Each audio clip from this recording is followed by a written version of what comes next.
Cole Mercer snatched the contract from Everett Dawson's desk and threw it across the yard. "You hand this run to her?" he said, loud enough that every man near the wagons turned to look.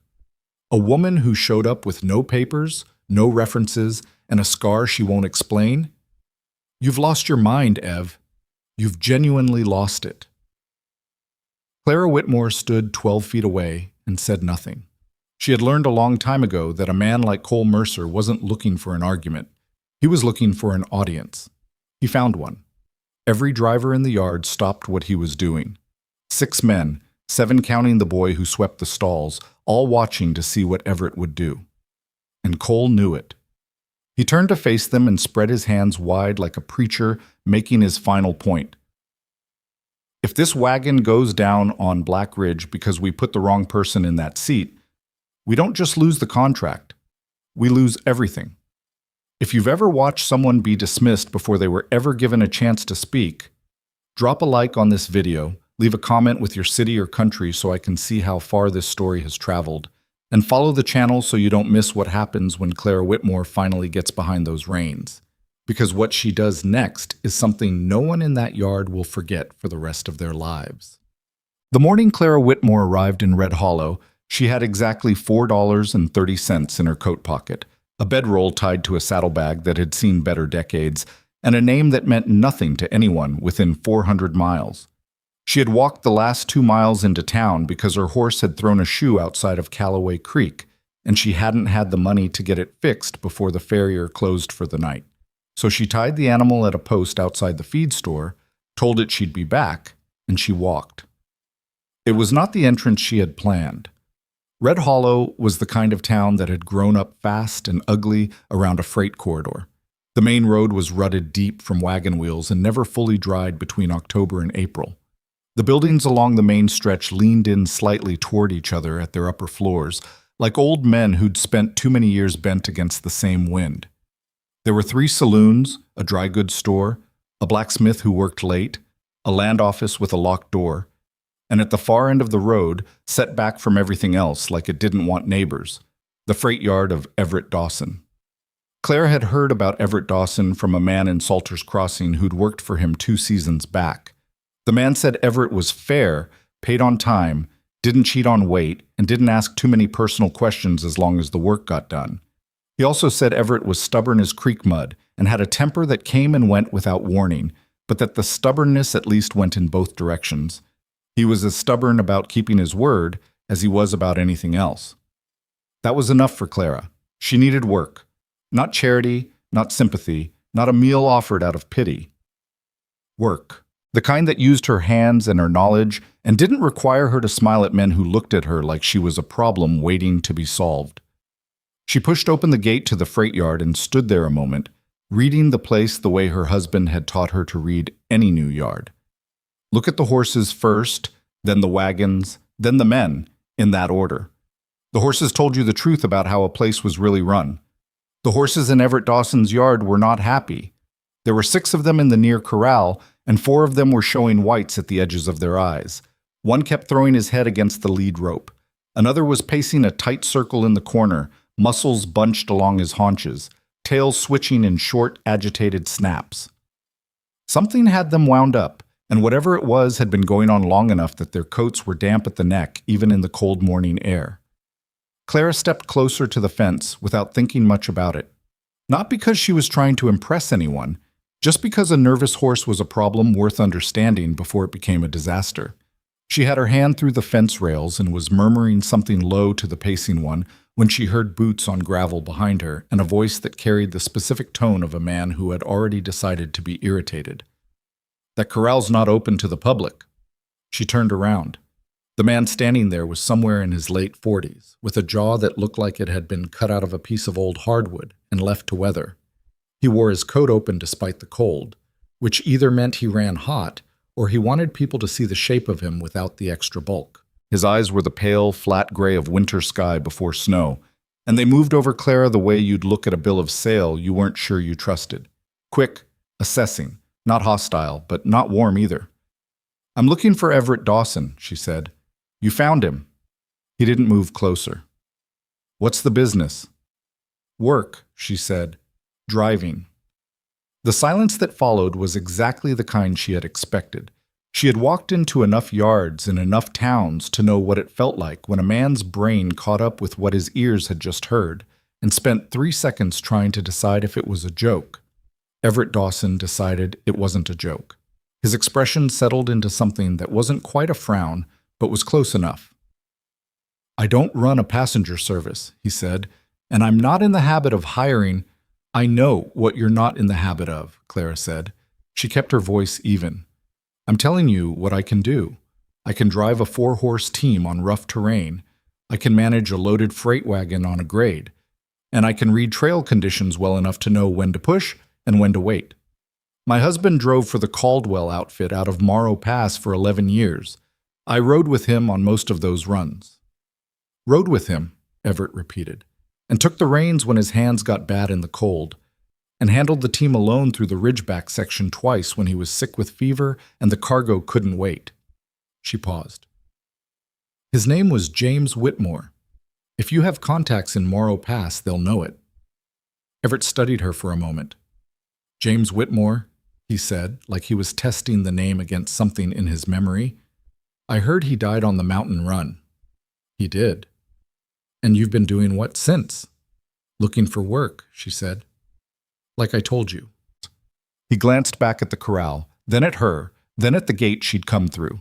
She could see him doing the math that men in his position always did when something unexpected appeared in their yard, weighing the inconvenience of saying no against the inconvenience of saying yes, factoring in things that had nothing to do with the actual question in front of him. "I don't have anything open right now," he said. "Your pacing bay would tell a different story," she said. "Something's got your horses worked up. Either you've got a new team that hasn't been settled, or something happened in that corral recently that they haven't recovered from. Either way, you've got a problem in there, and it's going to get worse before it gets better if somebody doesn't deal with it." Everett looked back at the corral. The pacing horse had stopped moving and was now standing with his head low and his ears pinned flat. "He won't let anyone near him," Everett said, more to himself than to her. "I noticed. He bit one of my men this morning. I'd bite too if somebody kept trying to grab at me while I was frightened." Everett looked at her sideways. "You think you can do better?" Clara didn't answer. She turned back to the fence, slipped between the rails before he could tell her not to, and walked toward the horse at an angle. Not straight at him, not circling wide, just a slow diagonal that didn't read as threat and didn't read as retreat either. She kept her hands loose at her sides. She was talking again, that same low murmur, not words exactly, just the sound of a voice that wasn't demanding anything. The horse's ears swiveled. His head came up an inch, then 2. Clara stopped when she was about 6 feet away and just stood there. Let him look at her. Let him process the fact that she wasn't coming any closer, and wasn't leaving either, just existing in the space between them in a way that wasn't asking for anything. The horse snorted, shook his head once, then took a step toward her. She held still. He took another step, stretched his neck, and touched his nose to her open palm. Behind her, she heard Everett exhale through his nose. A short, sharp sound she had learned to recognize over the years as the sound a man makes when he has just been surprised by something he didn't know he needed to see. She heard other sounds too. Boots on gravel, the creak of the yard gate. She glanced back and saw that 2 other men had come around from behind the wagon shed to watch. One was young, probably 19, with a knit cap pulled down over his ears. The other was older, somewhere past 50, with a thick gray mustache and the kind of settled, permanent scowl that came from years of having strong opinions and not enough people willing to argue against them. That was Cole Mercer, though she didn't know his name yet. She found out about 30 seconds later when Everett came through the fence rails and stood beside her. "All right," he said quietly enough that only she could hear.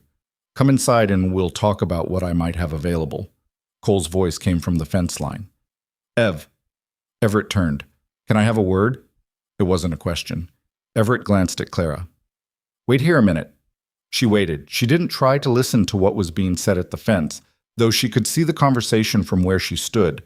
Cole talking with his hands too much, Everett standing with his arms crossed and his weight back, the stance of a man who was hearing something he'd heard before and was tired of hearing. The young driver in the knit cap had disappeared. The horse beside Clara bumped his nose against her shoulder twice, looking for something she didn't have. "I know," she told him. I'll bring you something next time." When Everett came back, his expression had gone a degree or two flatter. "My head driver has concerns," he said. "I heard him expressing them from over here," she said, without being able to make out the words. "He thinks hiring a woman driver is a liability." "Does he think that, or does he say it?" Everett paused. "What's the difference?" "A man who thinks it will watch and change his mind when he sees something different. A man who says it is talking to the other men, not to you." Everett looked at her for a moment with an expression she couldn't fully read, something between interest and caution. "You've been through this before," he said. "A few times." He nodded slowly. "I've got a problem," he said. "You might as well know it before I tell you anything else. My best driver broke his collarbone 3 days ago. Came off a horse on a personal errand, nothing to do with work, which is its own kind of aggravating. I've got a contract delivery to the Harmon supply post at the far end of the Black Ridge Trail. It has to go out day after tomorrow. If it doesn't go, I lose the contract. If I lose the contract, I lose the 3 accounts attached to it." Clara waited. "I've been trying to fill that seat for 2 days," he said. "I have 3 drivers. 2 of them I won't put on Black Ridge in winter.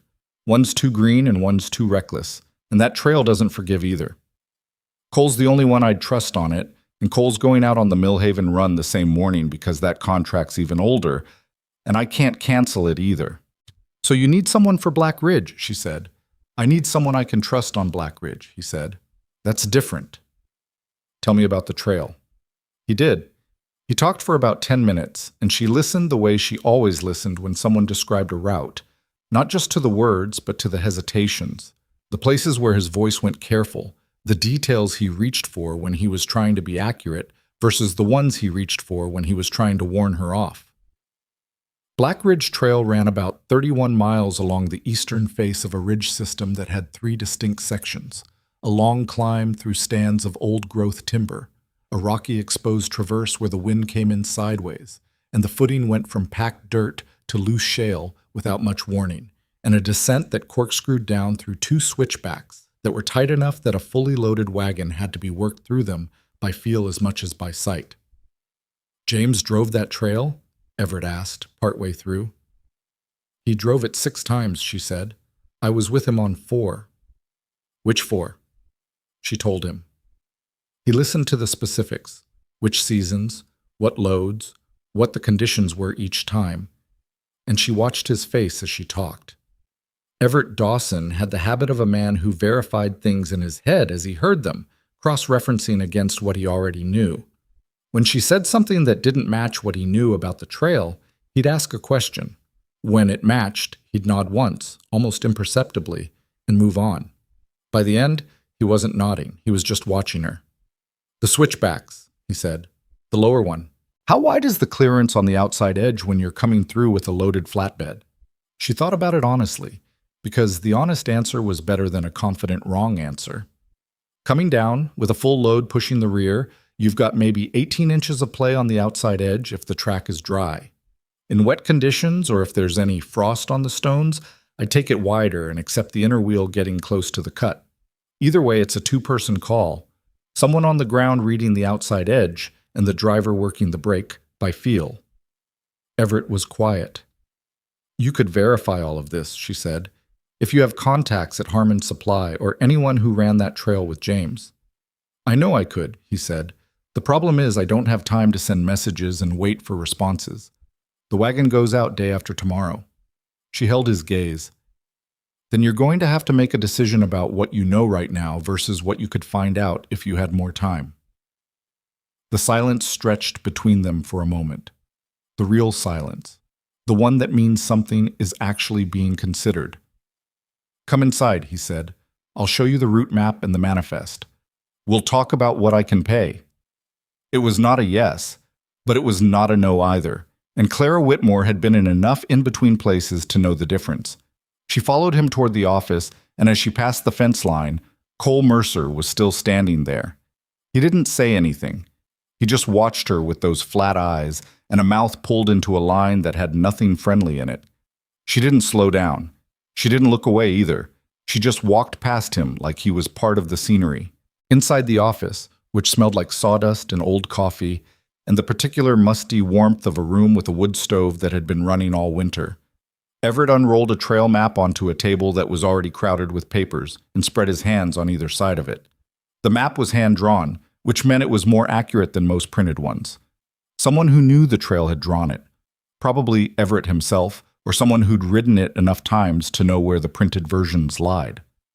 Clara leaned over it and started reading. She asked 3 questions in the first 2 minutes, all of them specific.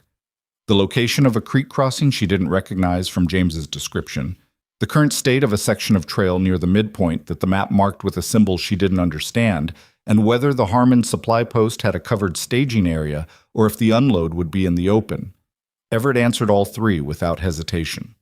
The creek crossing was new, cut through by flooding 2 seasons back. The symbol meant a section of trail that went soft in wet weather and needed checking before crossing with a full load.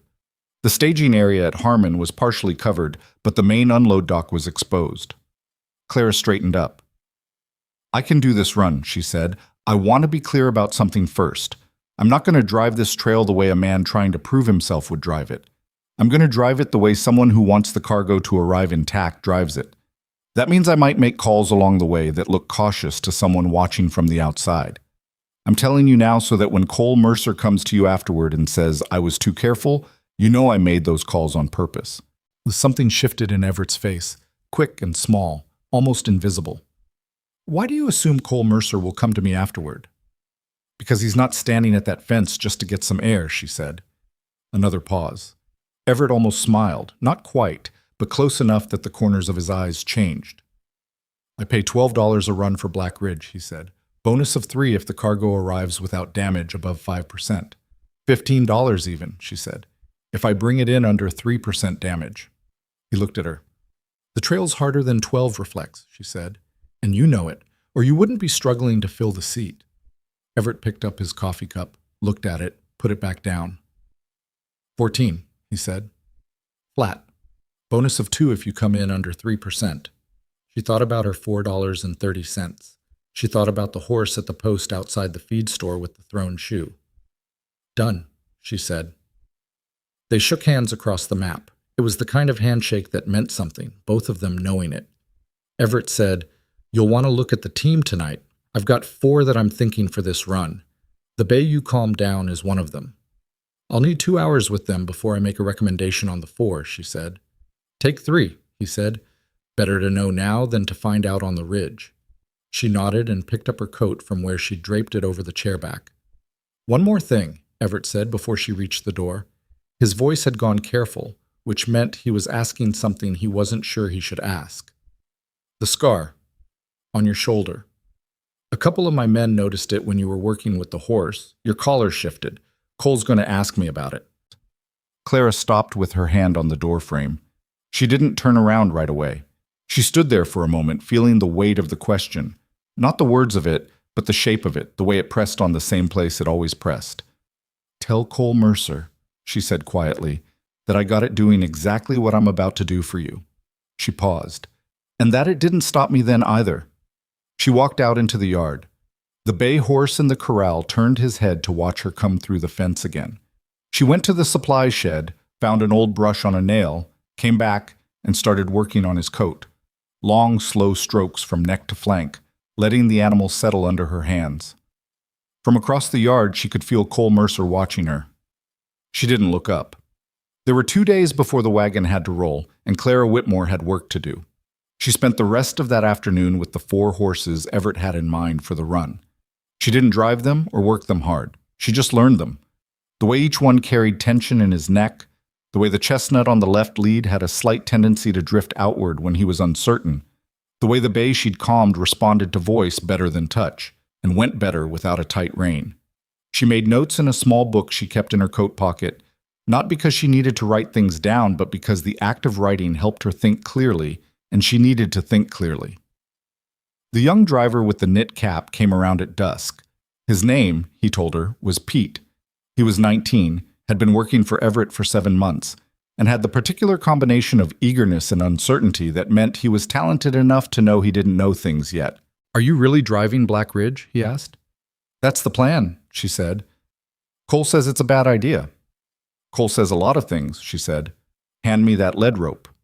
He handed it to her. Have you driven that trail before? With my husband, yes. He was the one who… Pete stopped himself. Who died on the mountain run, she said. Yes. Different trail, different circumstances. You can say it. It happened. Pete was quiet for a moment.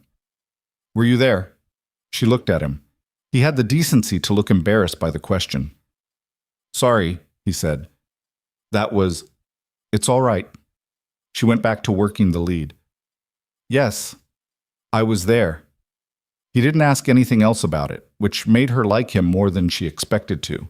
Later, after the light was gone and most of the yard had emptied out, Clara went to the water trough and washed her hands and stood there looking at the ridgeline to the east, which was black against a sky that hadn't finished deciding between dark blue and purple. She heard footsteps and knew before she turned that it was Everett. He stood beside her for a moment without saying anything, which she appreciated. Men who always had something to say made her tired. Cole came to talk to me, he said finally. I figured. He wants me to reconsider. And? Everett was quiet. I told him the decision was made. She looked at him. He was watching the ridgeline the same way she had been. He's not going to let it go, she said. No, Everett agreed. He's not. Is he going to be a problem while I'm still in the yard? He's going to be Cole, Everett said, which is its own specific kind of problem, but he won't interfere with the run. He knows better than to go that far. She nodded. I'll need an early start day after tomorrow, first light if possible. I'll have everything ready. She picked up her coat from the fence post where she'd left it. Mrs. Whitmore, he said. She turned. James Whitmore's wife, he said. I didn't make the connection when you said the name. I knew him a little. Not well, but I knew him. He was a good man. Something moved through her chest. Not pain exactly, more like the adjustment that happens when you carry something heavy, and somebody acknowledges the weight of it without trying to take it from you. He was, she said. She walked out of the yard and back toward the town, where she had a room at the boarding house that she'd paid for with the last of what she had, which meant the $16, 14 plus 2 if she brought the cargo in clean, had to come through or she was in serious trouble. She was not afraid of serious trouble. She had survived worse.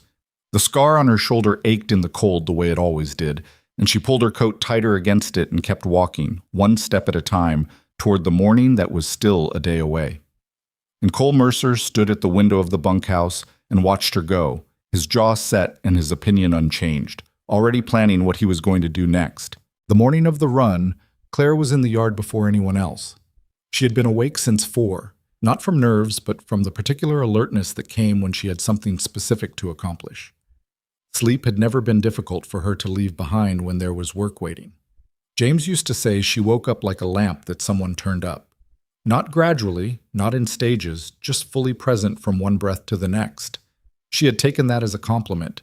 She still did. The yard was dark when she arrived, the only light coming from a lantern hung at the corner of the wagon shed. She went to the horses first, same as always. The bay was quiet, standing near the far end of the corral, with his head low and his ears soft, which was a better sign than she'd hoped for given how wound up he'd been 2 days ago.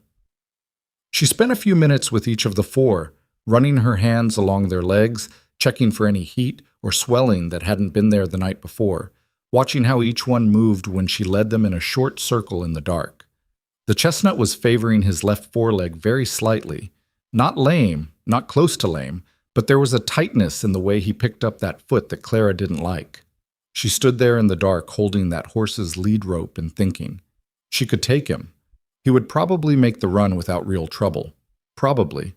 But Black Ridge Trail had 31 miles of terrain that included 3 creek crossings, a shale traverse, and 2 switchbacks that required every animal in the team to be fully committed and working evenly, and a horse that was compensating even slightly at the start was a horse that might be genuinely unsound by the time they hit the hard section.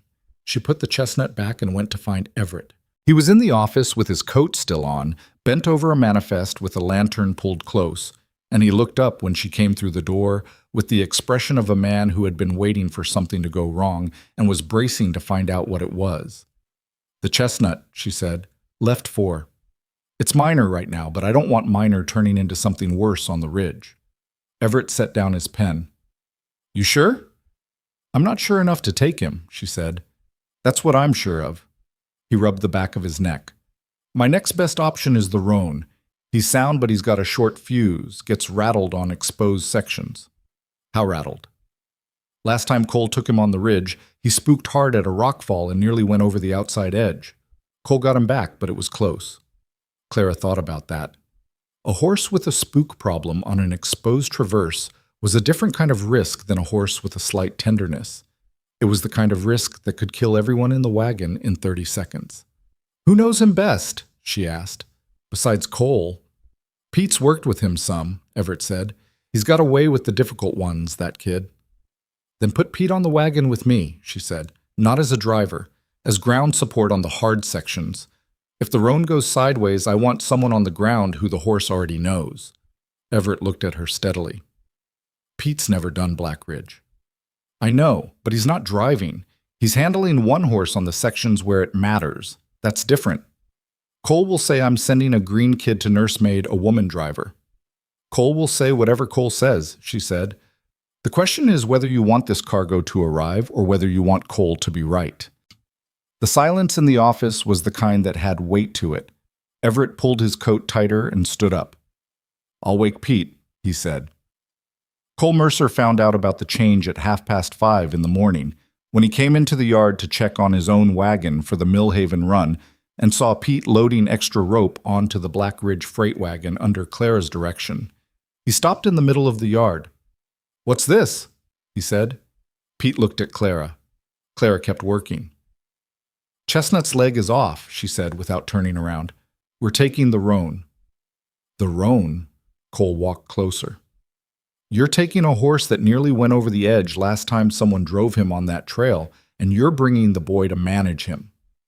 "That's the plan," she said. "That's the worst plan I've ever heard," Cole said, loud enough to carry. The 2 other drivers who'd come into the yard were watching from the shed. "Ev," he said, even louder, turning toward the office. "Everett." Everett appeared in the doorway. He had the look of a man who had known this conversation was coming and had decided how he felt about it before it started. "I heard her reasoning," Everett said. "She's right about the chestnut." "She's not right about the roan," Cole said. "You put that animal on Black Ridge with an inexperienced driver and something goes wrong. You won't just lose the cargo, you'll lose the driver and the boy."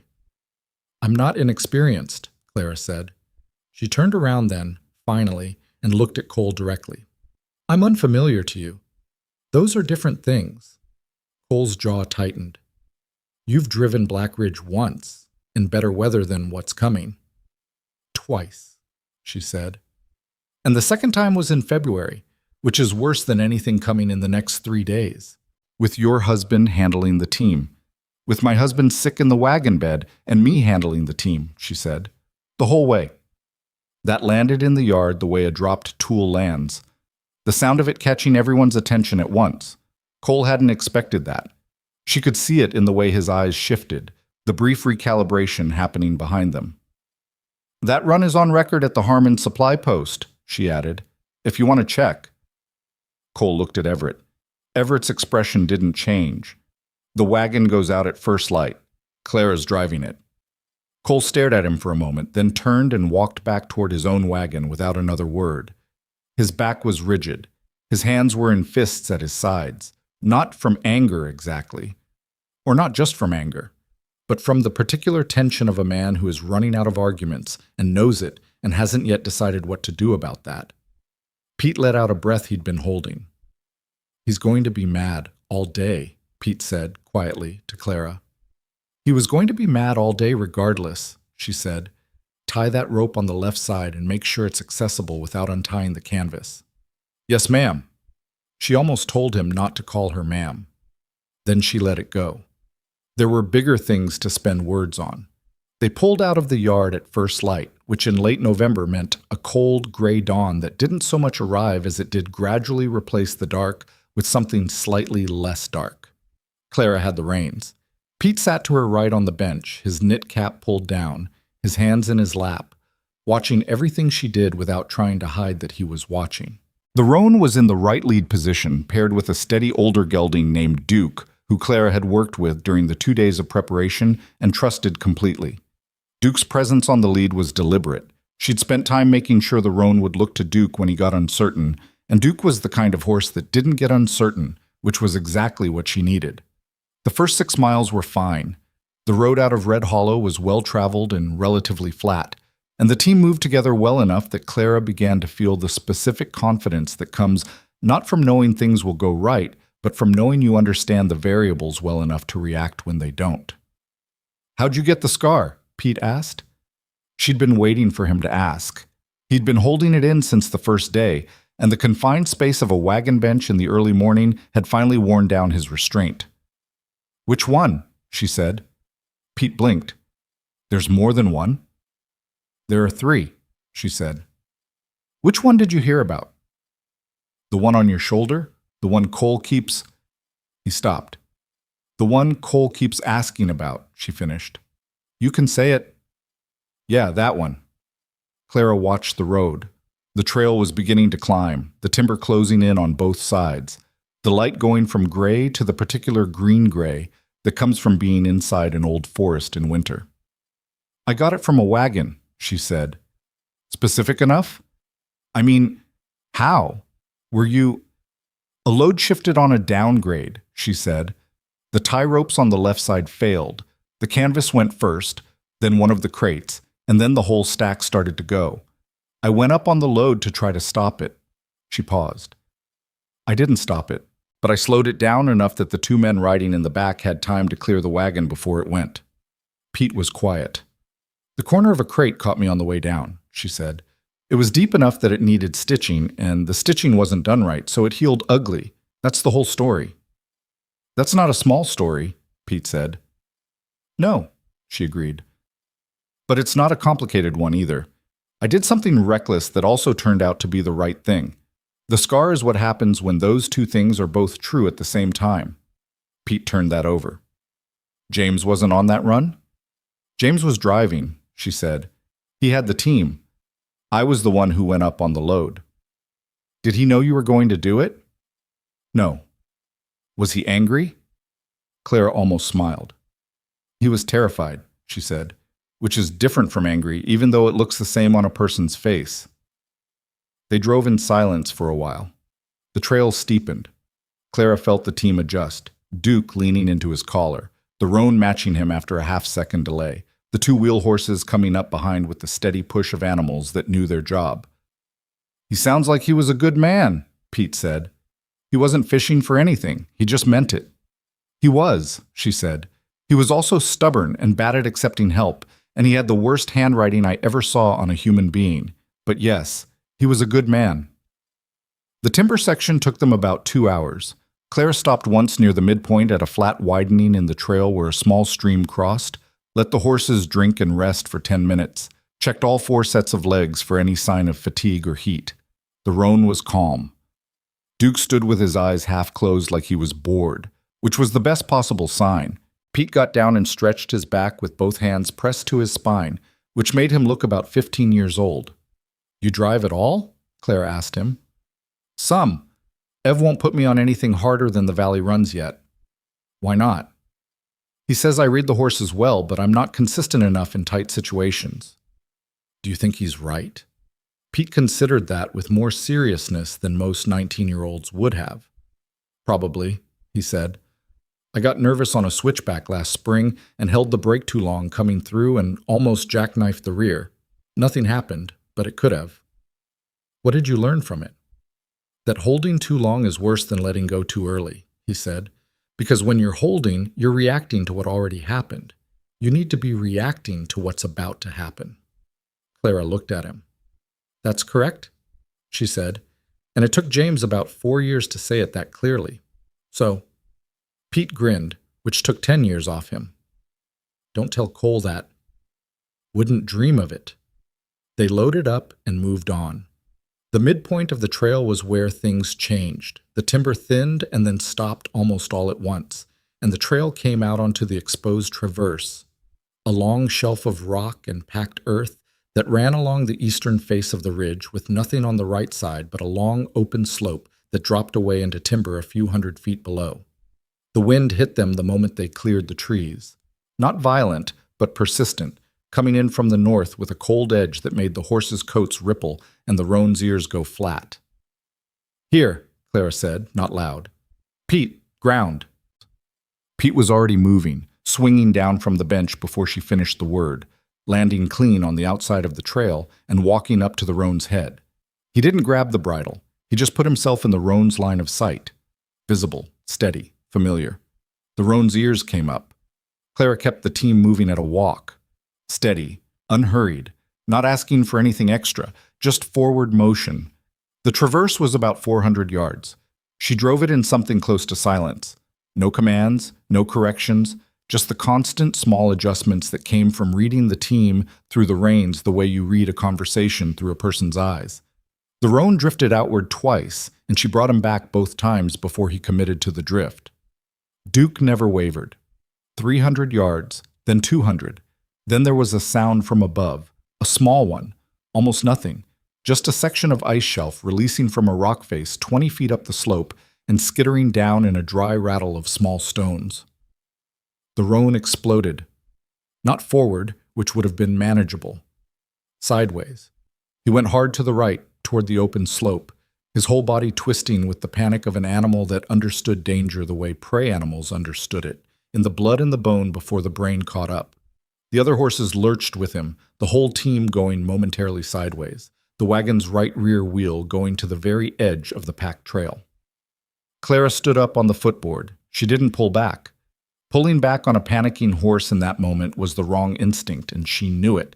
It told the animal something was wrong behind it, which confirmed the panic, which made everything worse.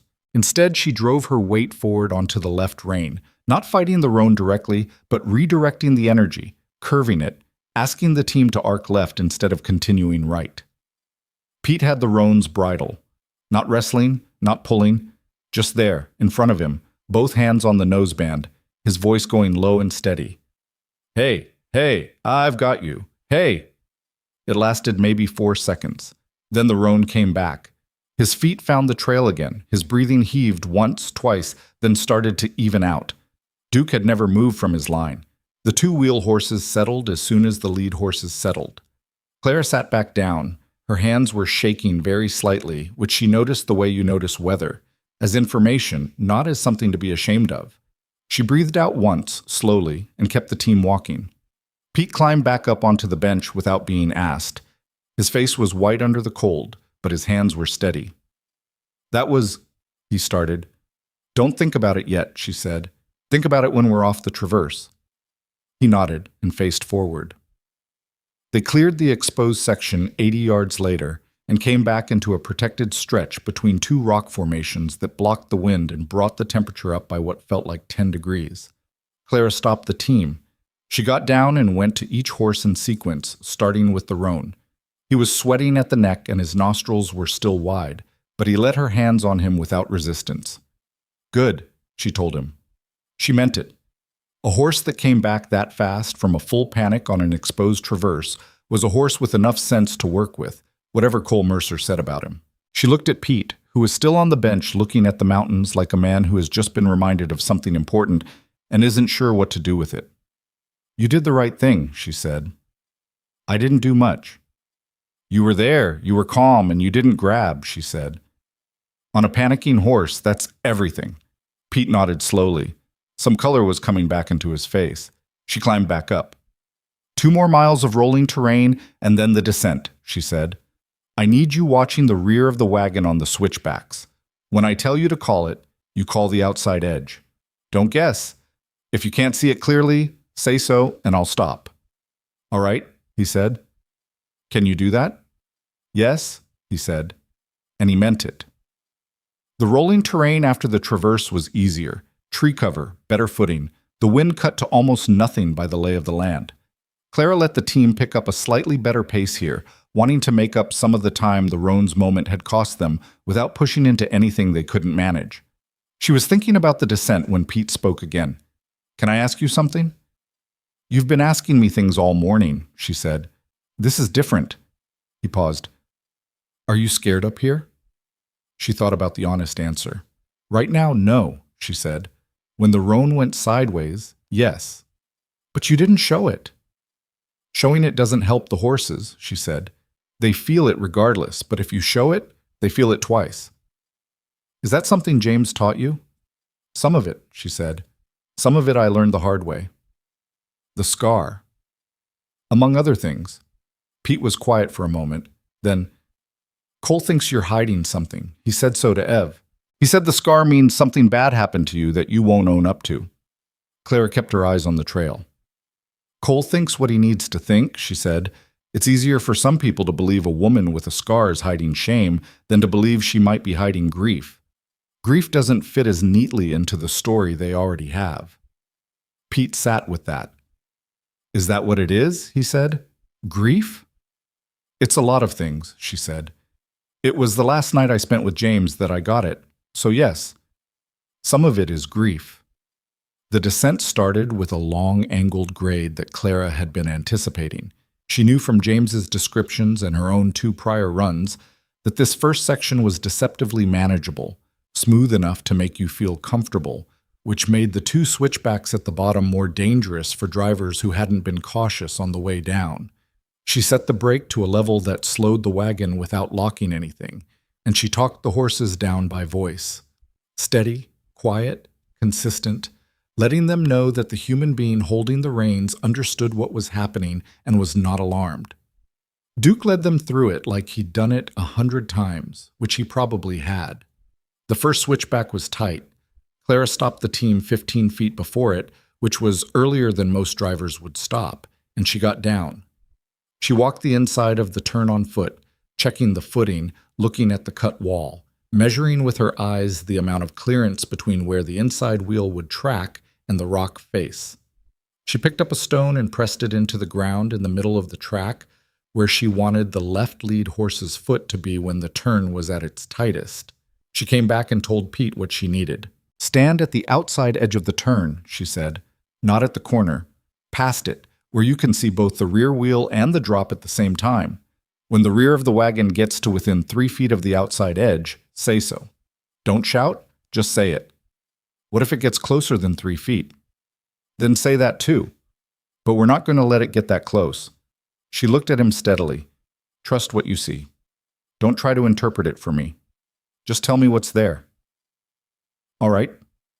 "And Pete." She waited until he was looking at her. "If something goes wrong, step back from the edge. You can't help anybody if you go over it." He nodded. He'd gone serious in a way she respected. Not frightened into rigidity, but focused, the way a person gets when they understand the actual weight of a thing. He went to his position. Clara climbed back up, gathered the reins, and took the team into the turn. It was slow. It was very slow, and it was controlled and deliberate and required every piece of attention she had. Duke read the turn correctly from the moment they committed to it, leaning into the curve and pulling the team after him. The roan tracked well, still nervous but channeling it into forward energy rather than lateral spook. Clara worked the brake in small adjustments, feeling the wagon's weight shift as the rear came around, listening for Pete's voice. "You've got room," Pete said from the outside edge. His voice was level. 4 feet, maybe a little more. She kept driving. 3.5. The left rear wheel found the line she'd been steering for. 3 feet, still good. And then they were through the corner, the trailer weight pulling straight again, the horses stepping out of the curve and onto the exit grade like they'd been doing it all their lives. Clara breathed. "Clear," Pete said. The second switchback was tighter than the first. She went through the same preparation. Walked the turn, placed her reference point, gave Pete his position. The roan was better this time.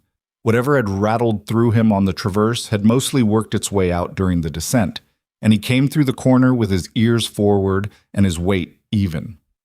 They came out of the second switchback onto the lower section of trail, which opened up within half a mile into a proper road that ran across relatively flat ground toward the Harmon supply post. The timber was different down here, younger, thinner, more light coming through, and the air had the smell of wood smoke from somewhere ahead. Clara let the team walk out. She noticed her shoulders aching in a way she hadn't been aware of during the run itself. The particular deep ache that comes from holding tension for hours without registering it as tension. She rolled her neck once, slowly, and felt something in it pop. "That's it?" Pete said. He sounded almost disbelieving. "We still have to unload," she said. "You know what I mean." "We're not in the yard yet," she said. "Don't relax until we're in the yard." But she understood what he meant. There was a particular quality to the air after the hard part of something difficult. It tasted different, sat differently in the lungs. She'd felt it before. She felt it now. They pulled into the Harmon supply post at 2:30 in the afternoon, which was ahead of the window Everett had given her.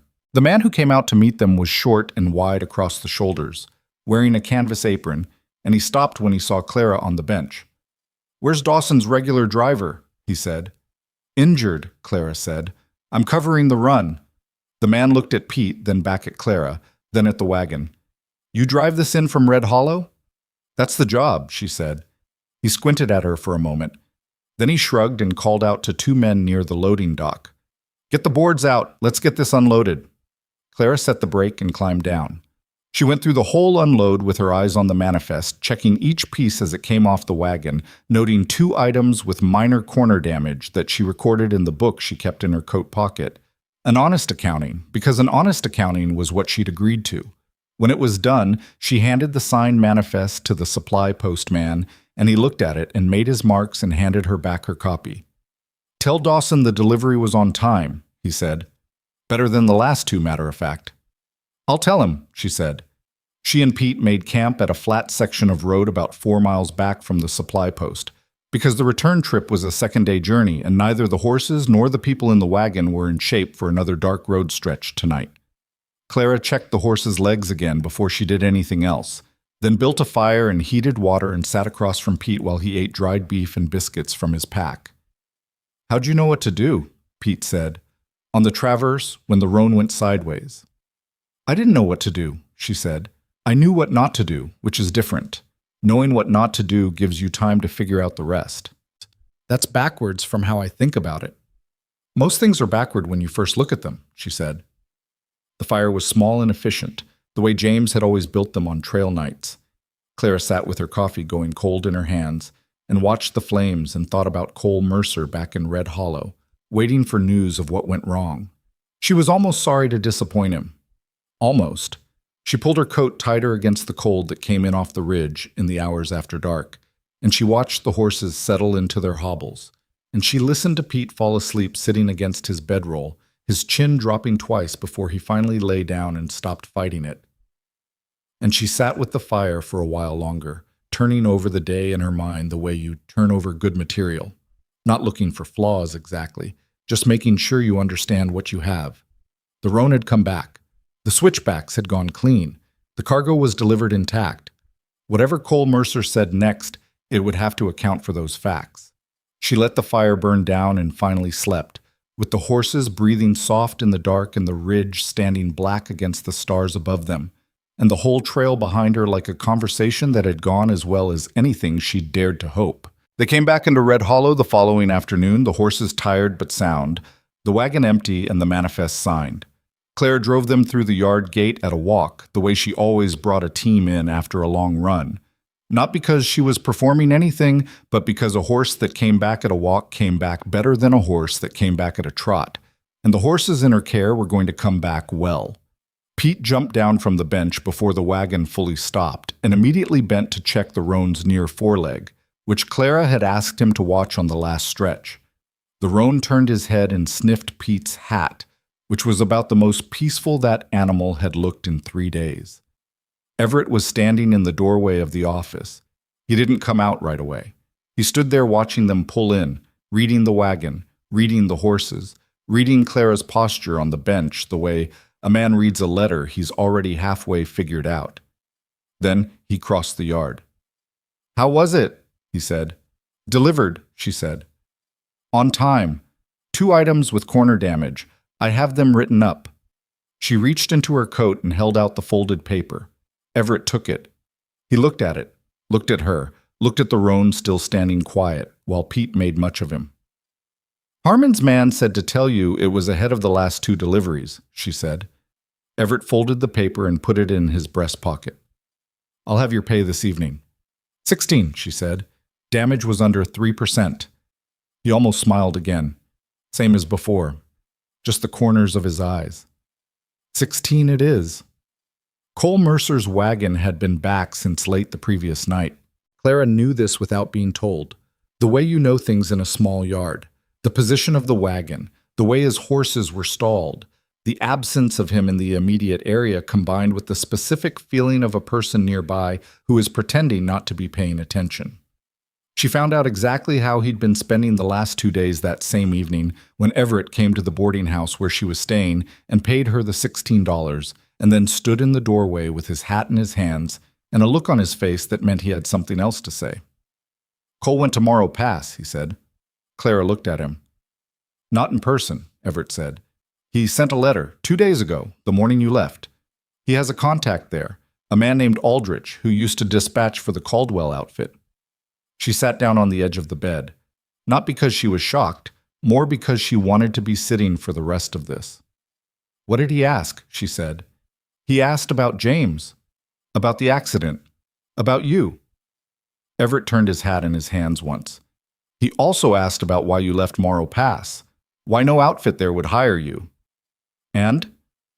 "I don't have the response yet," Everett said. "It would take at least 4 days for a letter to get there and come back. Maybe 5. He paused.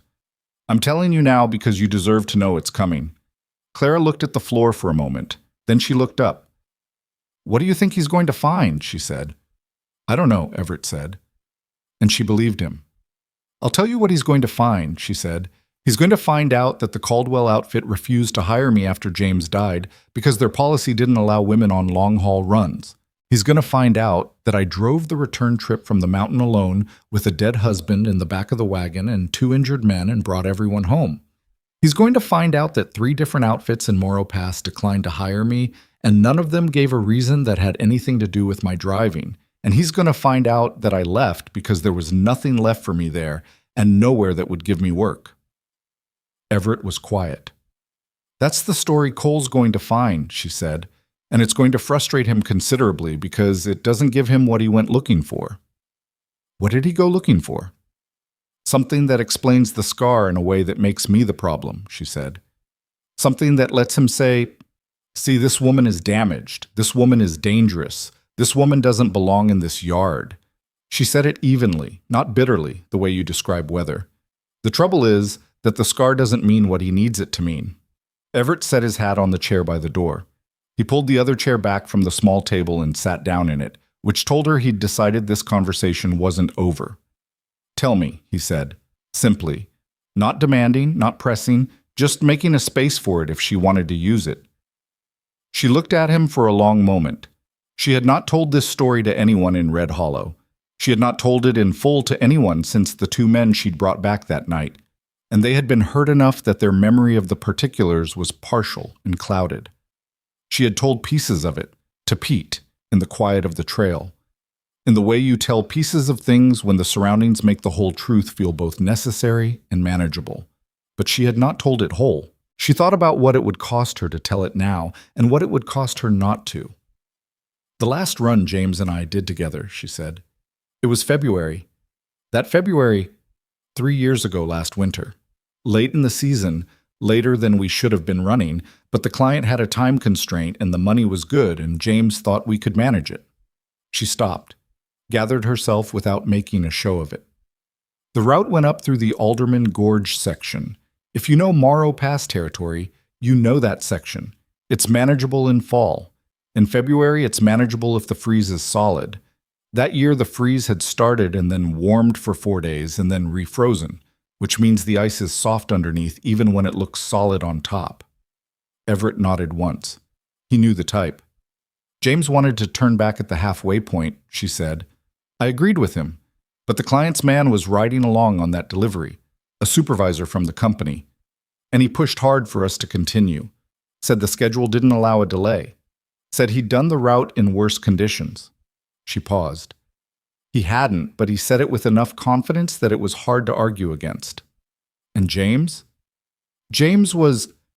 He was not good at holding a position when someone pushed back hard enough, she said. It was one of his faults, not the worst one, but it was real. He didn't like conflict, especially with people who had authority over the contract. So we kept going. She stood up and moved to the window. The yard was dark outside, just the lantern at the corner of the shed. We made it through the gorge section, she said. The ice held. We were on the far side and starting the descent when the right rear wheel went through. Not all the way. Just the rear wheel, just enough that the wagon tilted and the load shifted. And then the load shift put more weight on the ice and the ice went. She stopped. James went over with the wagon, she said. He didn't let go of the reins. I've thought about that 1,000 times, whether it was instinct or whether he was still trying to hold the team, but the horses went sideways and he went with them, and the whole thing went into the gorge in about 4 seconds. Her voice stayed level. It cost her something to keep it there, but she kept it. I was in the back of the wagon. I'd gone back to check on a tie that I thought was loose, which is the only reason I wasn't on the bench. The wagon going tilted threw me clear. I went into the slope on the near side, not into the gorge. The scar, Everett said. There was a broken fence post from an old survey marker half buried in the slope, she said. I came down on it. I didn't know how bad it was until later. At the time I was... She stopped again. At the time there were 2 men in the back of that wagon who were injured and in the gorge, and the only way to get them out was to go in after them. Everett said nothing. I got them out, she said. Both of them. It took 3 hours, and by the end of it, the scar was... She touched her shoulder without thinking about it, fingers finding the shape of it through her shirt and coat. It wasn't a small wound. I drove them back to Morro Pass myself. James was... She stopped for the 3rd time, and this time the stop was different, longer. I couldn't get to James. He was under the wagon in the gorge, and the wagon was under ice by the time I reached it, and I couldn't. She breathed out slowly. I couldn't. The room was quiet. That's the story behind the scar, she said. That's what Cole is going to find when his letter comes back. That the scar came from trying to pull 2 men out of a gorge in February with a wound in my shoulder that needed stitching and didn't get it for another 9 hours. She turned back from the window. And that I left Morro Pass because everywhere I went, people looked at me the way Cole looks at me. Like the fact that I survived when James didn't mean something is wrong with me. Everett sat very still. I'm sorry, he said. And he meant it the way people rarely mean it. Not as a social gesture, but as an actual acknowledgement of the weight of something. You don't need to be sorry, she said. You asked. I told you. I asked because I wanted to know, he said. Not because Cole's letter is coming. She looked at him steadily. I know the difference, she said. He picked his hat up from the chair and held it. What do you want to do? He said. When the letter comes. When Cole has whatever he's going to have. Nothing, she said. He looked up. I'm going to do my job, she said. Whatever Cole does with that letter is his business. If you decide based on it that I'm not the right fit for your yard, I'll accept that and move on. But I'm not going to manage Cole's opinion of me. I've spent 3 years managing how much people know about that night, and all it's done is leave me with less room to stand in. Everett stood up. He was quiet for a moment, holding his hat, looking at her with that expression she still hadn't fully decoded. The one that wasn't quite warmth and wasn't quite assessment, and was maybe both of those things at the same time. You've got to run to the Millhaven Junction Thursday, he said. If you want it. I want it, she said. He nodded and went to the door. Everett, she said. He stopped. Thank you for telling me about the letter, she said. You didn't have to do that. No, he said. I didn't. He settled his hat on his head. Get some rest. Thursday's a long day. He left. Clara sat in the quiet of the room for a while, listening to the sound of the town outside, horses on the road, the distant sound of someone in the saloon 2 buildings over, a dog barking at something in the cold, Ordinary sounds. The sounds of a place going about its business, whether you were in it or not. She thought about James for a while. Not the gorge, not the wagon, not the ice, just James. The particular way he laughed when something caught him off guard. The way he held the reins loose on an easy section of road and whistled through his teeth, off-key and completely unaware of it. The way he had looked at her, early in their marriage, like she was a fact of the world he was still pleasantly surprised to have discovered. She missed him in the deep, structural way you miss something that was part of how you understood everything else. And then she stopped and went to sleep, because Thursday was a long day. The next morning, she was in the yard early, same as before. And this time when Cole Mercer came in, he found her already working. She was helping Pete reset a breeching strap on the roan's harness that had been sitting wrong since the Black Ridge run. And she didn't stop when Cole came through the gate. Cole watched her for a moment. She could feel the watch without seeing it. He walked past her to the other side of the yard without speaking. This went on for 2 days. Cole didn't speak to her directly. He spoke around her, to Pete, to the other drivers, to Everett, in a way that was deliberate enough to be obvious and subtle enough to be impossible to directly call out. He'd make comments about the right way to pack a load that were pointed in her direction without addressing her. He'd mentioned to Pete that a certain section of road required particular experience, with an emphasis on particular that was doing a lot of work. He was constructing something, and the material he was using was the slow accumulation of implication rather than any direct accusation. And Clara recognized the method because she'd seen it before. The letter from Aldrich and Morrow Pass arrived on the 4th day. She didn't see it arrive. She was doing inventory in the wagon shed when the boy who ran errands for the post office came through the yard and went to the office. And she didn't think much of it until an hour later when she came out and found Cole Mercer standing in the middle of the yard with a piece of paper in his hand and 3 drivers around him.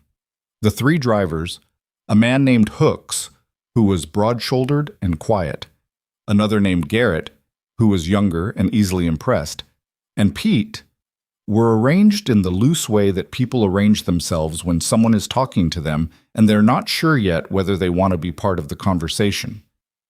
Clara stopped when she saw the paper. Cole looked up at the same moment. Something in his face shifted. Not guilt, because she didn't think Cole experienced guilt in the conventional way, but a specific adjustment, like a man who'd expected more time before being seen. "That the letter?" she said. The 3 drivers looked at her, then at Cole. Cole folded the paper once, slowly. "Aldrich and Morrow Pass," he said. "He was dispatch supervisor for the Caldwell outfit for 11 years. "I know who he is," she said. "He says James Whitmore was a good driver," Cole said. "He says you drove for James occasionally when he needed a second hand." He paused, and she could see him choosing which part to pull out, the way you choose a tool from a box. He also says that James died on a run that should have been canceled, that the conditions were wrong and someone made the call to continue when they shouldn't have. The yard had gone quiet. Not the absence of sound.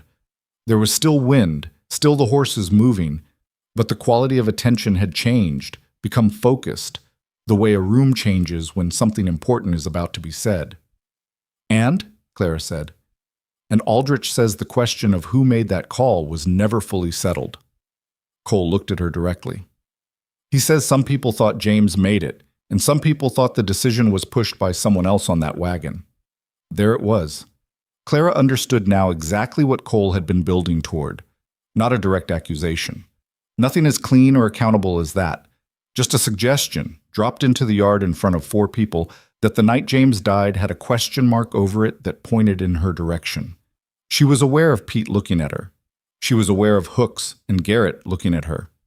She was aware of Everett, who had come to the office doorway without her seeing him arrive, standing very still. She took a breath. "You want to ask me something," she said to Cole. "Ask it." Cole's jaw tightened. "Did you push for that run to continue when James wanted to turn back?" "No," she said. "The client's supervisor pushed for it. Aldrich says—" "Aldrich wasn't there," she said. "He's repeating what he heard from the client's supervisor, who had every reason to revise his own role in that decision after James died." She kept her voice even. Not because she wasn't angry. She was in the cold, specific way that anger sits when it's had years to find its proper shape, but because anger in this moment would look like the thing Cole was implying. I will tell you exactly what happened on that mountain if you want to hear it. I will tell everyone in this yard right now, but I want you to understand something first.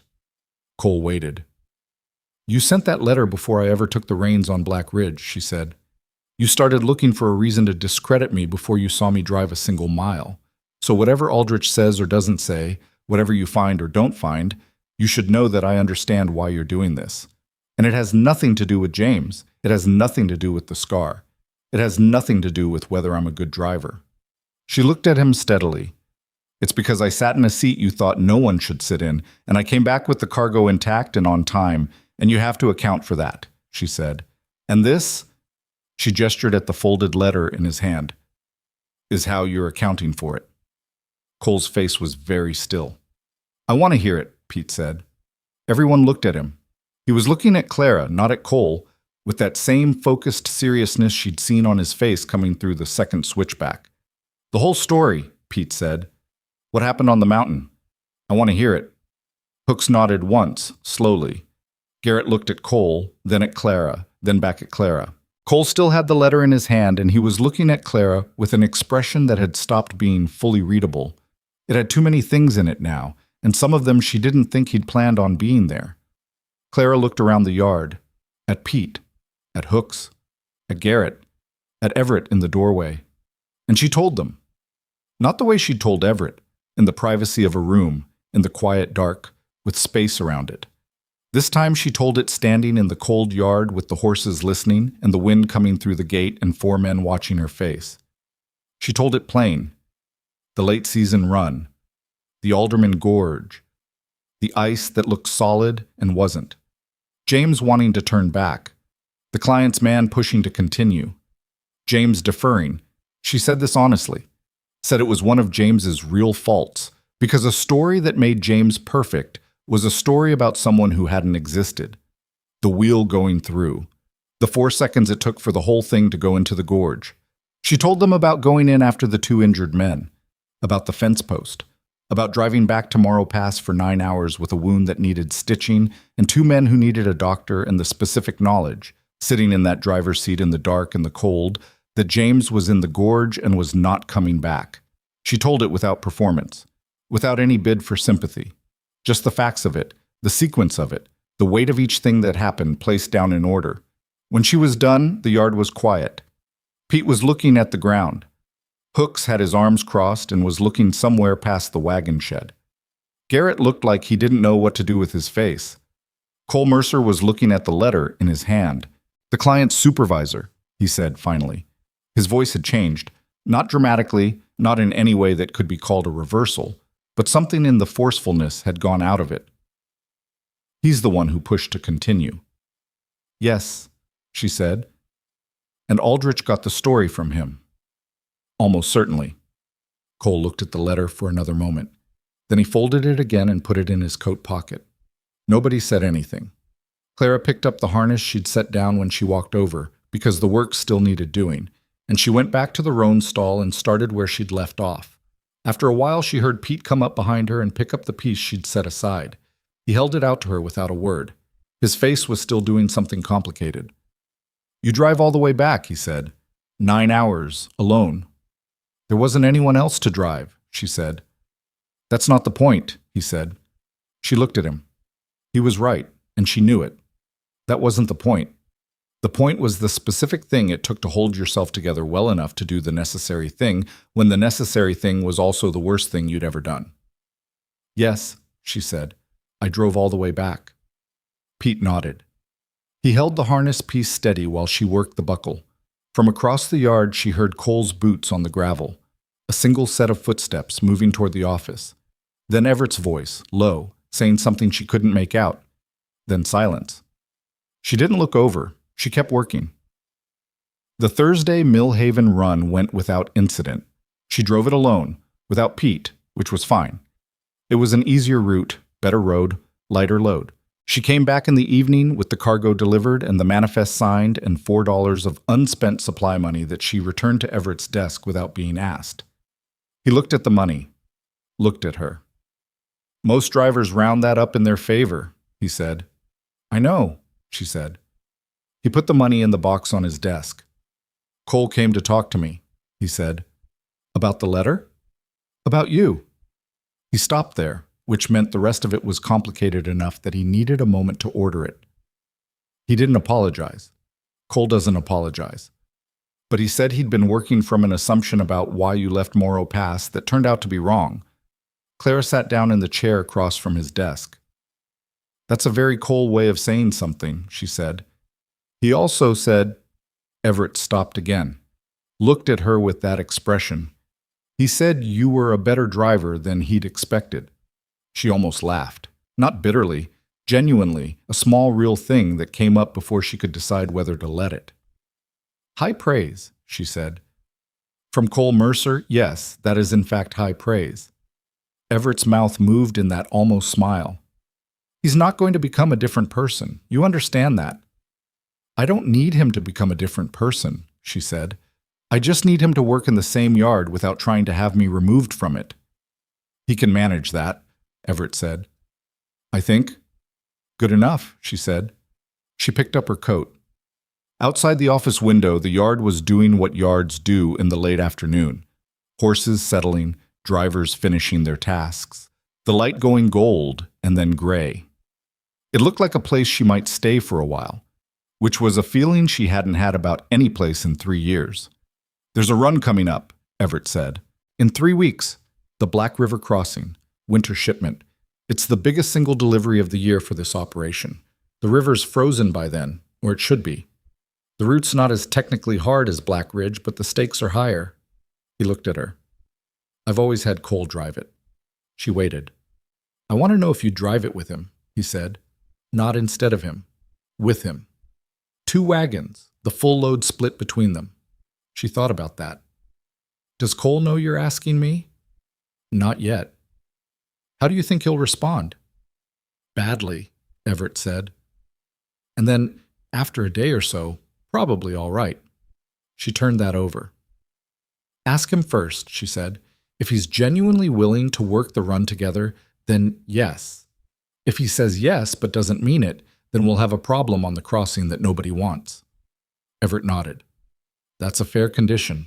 She stood up. I'll be in the yard by 6, she said. She was almost to the door when he spoke again. Mrs. Whitmore. She turned. He was looking at the desk, at the ledger open in front of him, and his voice had a different quality than it usually did, careful in a way that wasn't about business.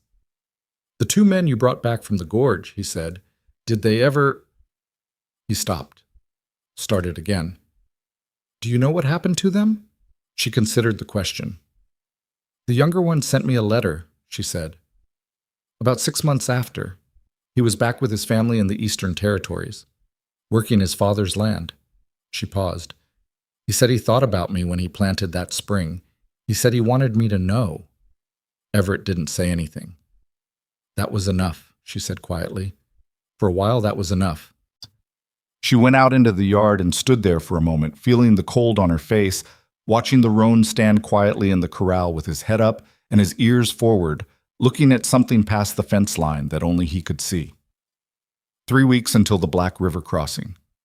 She had work to do between now and then, and Cole Mercer to figure out how to stand next to without either of them making it worse than it needed to be, and a yard that was beginning to feel in the careful, tentative way of something you don't want to admit too soon, like a place where she might actually belong.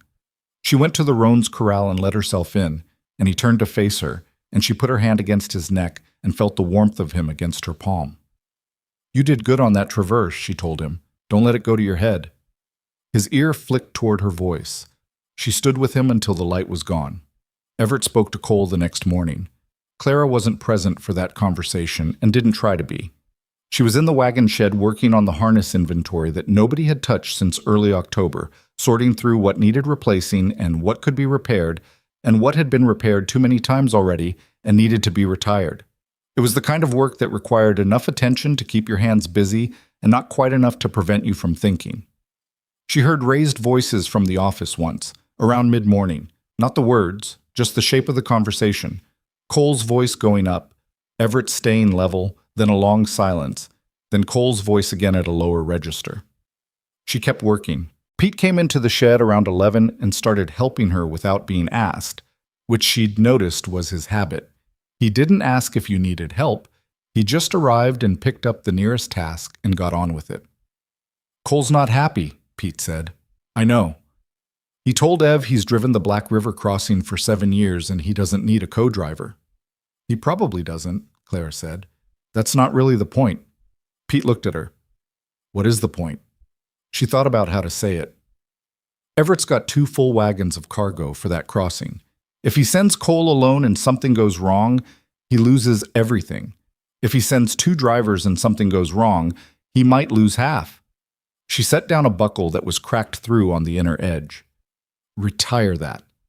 It's the point where the value of having 2 experienced people outweighs the comfort of doing things the way they've always been done." Cole doesn't see it that way. "Cole sees it as a statement about his ability," she said. "Which it isn't. But I understand why he reads it that way."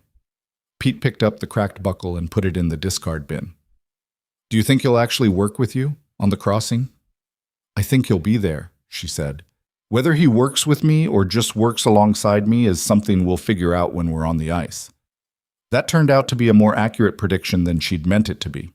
Cole came to find her that afternoon. She was checking the runners on the sled conversion kit that Everett used for winter ice crossings. Different rigging than a standard wagon, the bed mounted lower, the weight distributed differently to keep the center of gravity down on a surface that didn't have the predictable firmness of a road.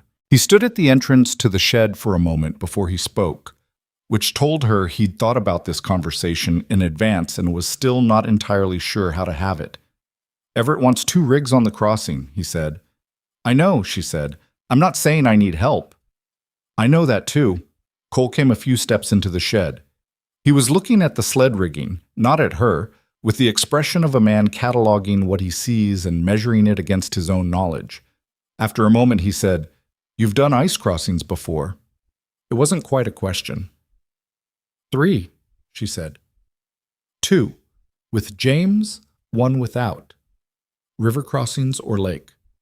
2 river, 1 lake. The river crossings were both on the Kessler Ford, wider than the Black River but shallower. The lake crossing was smaller, shorter distance, but the ice was worse. Cole nodded slowly.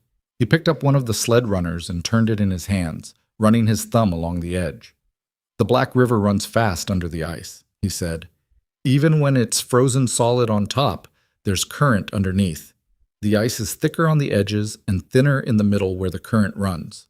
Most people who've had trouble on that crossing didn't know where the middle was." She looked at him. "Where is it?" she said. He set the runner down. "About 60 yards from the east bank, it shifts north. The crossing looks straight, but the deep current cuts at an angle. You have to track slightly south of the line the eye wants to follow." "Is that marked?" "I marked it," he said. "Stakes in the bank at the start of winter. They'll still be there. Can you show me the line before we take the wagons out?" Cole looked at her for the first time in the conversation, directly, properly, not with the kind of looking past you that he'd been doing for weeks. "Yes," he said. It was not an apology. It wasn't even warmth. But it was information offered without being extracted, which from Cole Mercer was its own kind of thing. "All right," she said. "Thank you." He picked up his coat from where he'd set it on a nail and left. Clara stood in the shed for a moment after he was gone, listening to the winter quiet of the yard. Something had shifted. Not resolved. She didn't think Cole Mercer was the kind of man who resolved things cleanly, and she wasn't sure she was either. But the configuration between them had changed, and changed configurations were at least workable in a way that rigid ones weren't. She went back to the sled rigging. The 3 weeks between that conversation and the Black River crossing were not quiet ones. Everett had taken on a supplemental contract from a supply consortium in the valley, 3 medium-distance runs that needed to go out before the full winter locked the roads, and he needed every driver working. Clara did 2 of the 3 runs, Pete did 1, and Cole took a long route north that kept him out of the yard for most of 10 days. She thought about the crossing sometimes, in the way you think about something that is coming and that you can't fully prepare for until you're in it. She thought about the ice and the current underneath it, and the 60 yards from the east bank where the channel shifted. She thought about what it would be like to work beside Cole Mercer. Not against him, not around him, but actually beside him. Two drivers making decisions in real time on a surface that didn't forgive indecision. She also thought, less deliberately, about Everett. Not in any way she had a clean name for, more in the way you become aware of a piece of furniture in a room, gradually, without deciding to, and then suddenly noticing it was always there. The way he had come to the boarding house to warn her about Cole's letter, when he had no obligation to do that. The way he sat down in that chair, hat in his hands, and said, "Tell me," and meant it. The almost smile that lived at the corners of his eyes and nowhere else on his face. She didn't pursue that line of thought far. There was enough that was uncertain in her life already, and adding deliberate uncertainty to it was not something she had the appetite for right now. But she noticed. Cole came back from the northern run on a Wednesday, 2 days before the Black River crossing. He came into the yard at dusk with his team tired and a cut on his left hand that he'd wrapped himself with a strip of canvas and hadn't mentioned to anyone. Pete saw it and said something. Cole told him it was fine.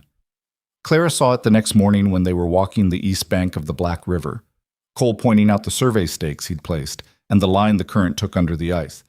And she noticed the way he was favoring that hand without being aware he was doing it. She didn't say anything about it then. They walked the full length of the crossing road, about 240 yards bank to bank, with Cole indicating where the ice was thickest and where to watch for surface discoloration that meant softer ice underneath. He knew this river the way a person knows a piece of ground they've worked for years. Not just the route, but the character of it, how it changed from section to section, the way the ice formed around a submerged boulder she couldn't see but he could locate by memory, the spot near the western bank where a cold spring kept a small section perpetually thinner than it looked. "Stay north of that spring by at least 10 yards, he said. "The ice over it has a gray cast in good light. In overcast, it looks the same as everything else." "If I'm the second wagon across, the tracks from your rig will show the line," she said. "Mostly," he said.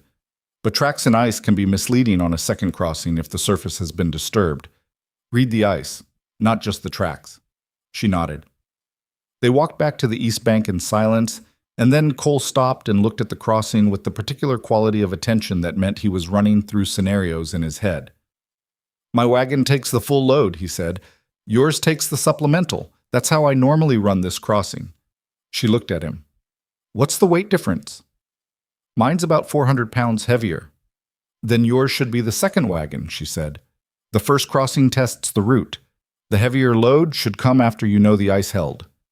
Cole was quiet. "I'll go first," she said. "If anything shows up on the ice that you need to know, I can signal before you commit." "That's not how I've done it," he said. "I know," she said. "How you've done it worked fine when there was only one wagon. With two wagons, the sequence matters differently." Cole looked at the river for another moment. "If the ice gives on the first crossing," he said, "you're the one in trouble." "Yes," she said. He turned to look at her. The morning was overcast, and in the flat light his face was harder to read than usual. "You understand what that means on a river with current." "I was at the Alderman Gorge," she said quietly. "I understand what moving water under ice means." That landed between them in a specific way. Not as a weapon, just as a fact, placed down plainly. Cole looked at her for a moment, and something in his expression moved, shifted, in the barely perceptible way that things shift in people who don't allow themselves visible reactions. "All right," he said. They walked back to the yard. The night before the crossing, Clara checked her rig in the lamplight. Every tie, every connection on the sled runners, every piece of harness on her 4 horses. She had the roan on the team. She'd thought carefully about that. The roan was still her most uncertain animal, but he was also, she'd come to understand, her most attentive one. When he was calm, he was extraordinarily responsive. He picked up information through the reins faster than any horse she'd driven, faster than Duke even, and on ice she needed a horse that would tell her what was happening beneath its feet before she could feel it herself. She put Duke on the left lead to anchor the team and the roan on the right, where she could feel him most directly through the lines. Pete came by while she was finishing. "You want company on the crossing?" he said. He meant it as an offer, not a request. "No," she said. "Stay on the bank. If anything goes sideways, I need someone on solid ground who can get a rope out." Pete looked like he wanted to argue. He didn't. Have the long rope ready, she said. The one we used on the Black Ridge run. You know how to anchor it? Around the post on the East Bank landing, he said. I know. Good. She checked the last tie and stepped back from the wagon. Cole goes after me. If I signal from the West Bank, it means the crossing is clean. If I stop in the middle, don't wait to find out why. Start looking at the ice. And if you don't make it across? She looked at him steadily. Then you help Cole figure out what went wrong. Pete didn't like that answer, but he accepted it, which was the more important thing. The morning of the crossing arrived the way December mornings arrived in that country. Dark for a long time, the darkness only gradually giving way to something that was more gray than light, with a cold that had teeth in it and wasn't interested in negotiation. Clara was in the yard at 5. Cole was already there. They loaded the wagons in near silence, both of them working with the efficiency of people who knew what they were doing and didn't need to discuss it. Hooks and Garrett were there too, to help with loading, and Pete, who had the rope coiled on his shoulder and wasn't saying much. By 6:30, the wagons were loaded and the teams were ready, and the sky had gone from black to the particular dark gray of early winter morning, enough light to see by. They drove to the river. The east bank of the Black River in December was a different world from the bank in other seasons. The willows stripped bare, the ground frozen solid, the river surface a pale white gray that caught whatever light was in the sky and held it in a way that was almost beautiful if you weren't thinking about what was under it. Cole showed her the survey stakes. She looked at them, memorized the angle they marked, checked it against the far bank and the tree line on the western side to give herself 3 reference points instead of 1. Ready? Cole said. Give me a minute with the team, she said. She went to each horse in sequence. Duke first. Steady, calm, ears forward, unimpressed by the river or the cold or any of it, which was exactly what she needed from him. The roan was alert, his attention moving between the river surface and Clara, which she read as a good sign. He was looking to her for information, not acting on his own anxiety. She came back to the bench and gathered the reins. I'll signal from the western bank, she said to Cole. He nodded. She looked at Pete. He had the rope end in both hands, the coil over his shoulder. She looked at the river, 240 yards. 60 yards to where the current shifted north. Stay south of the line from there to the far bank. Watch for gray ice near the western edge. The cold spring was on this side, not that side, but water found its own paths. She put the team forward. The moment the runners hit the ice, she felt the difference from road. The particular slip and grip of it, the way the horses' feet changed their motion, shorter steps, more cautious. Their weight distributed differently without being asked. Duke led them onto the surface with the same unimpressed calm he brought to everything. The roan hesitated for exactly 1 stride and then came forward. The ice was solid. She could feel it through the sled and through the horses. Not the absence of sound so much as a particular quality of resistance. A firmness that you learn to recognize the way you recognized good footing on a mountain trail. 20 yards? 30. The team found their rhythm. At 50 yards, she felt the roan's ears go back. Not pinned, just back. The posture of an animal that has detected something worth paying attention to. She kept the team at the same pace, no faster, no slower, and put her weight forward on the lines, feeling through them what the roan was feeling. There was something. Not a crack. Not anything she could hear or see.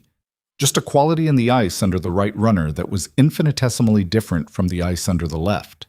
A very faint give, a fraction of a fraction, the kind of thing you'd miss entirely if you weren't paying the particular kind of attention that came from 17 years of being connected to animals that knew things your body didn't. She moved the team 2 yards south. The change was immediate and small. The ice under the right runner went back to the solid, consistent resistance of the rest of the crossing, and the roan's ears came forward again. She kept going. At 60 yards, she tracked south the way Cole had described, following the angle the current marked under the ice. Her reference points on the far bank lined up the way they were supposed to. Duke pulled them through the turn without question. 100 yards, 120. The middle of the river, and the ice was holding, and the wagon was moving, and the roan was still telling her things with his body that she was still reading. At 160 yards, she heard it. A sound she had heard once before, in a different gorge, in a different February. A sound that the thinking brain registered a half second after the gut already knew. A low, structural sound from somewhere below and to the left. Not loud, not dramatic. The sound ice makes when something inside it is changing. She did not stop. Stopping was the wrong instinct, and she knew it. A stopped wagon on compromised ice was more weight per square inch than a moving wagon, and movement toward solid ground was better than stillness over uncertain ground. She drove. Not fast. Fast was also wrong. Fast was panic, and panic translated through the reins into the horses, and panicking horses on ice were the worst possible outcome. She drove with purpose, steady forward pressure, asking the team for exactly the speed they were already carrying, not more. The roan was pulling hard. Not afraid. Focused, channeling everything into forward motion. Duke matched him perfectly. The two-wheel horses came up behind with their heads down and their haunches driving. The sound came again, closer, to the left rear of the sled, 20 more yards to the western bank. 15.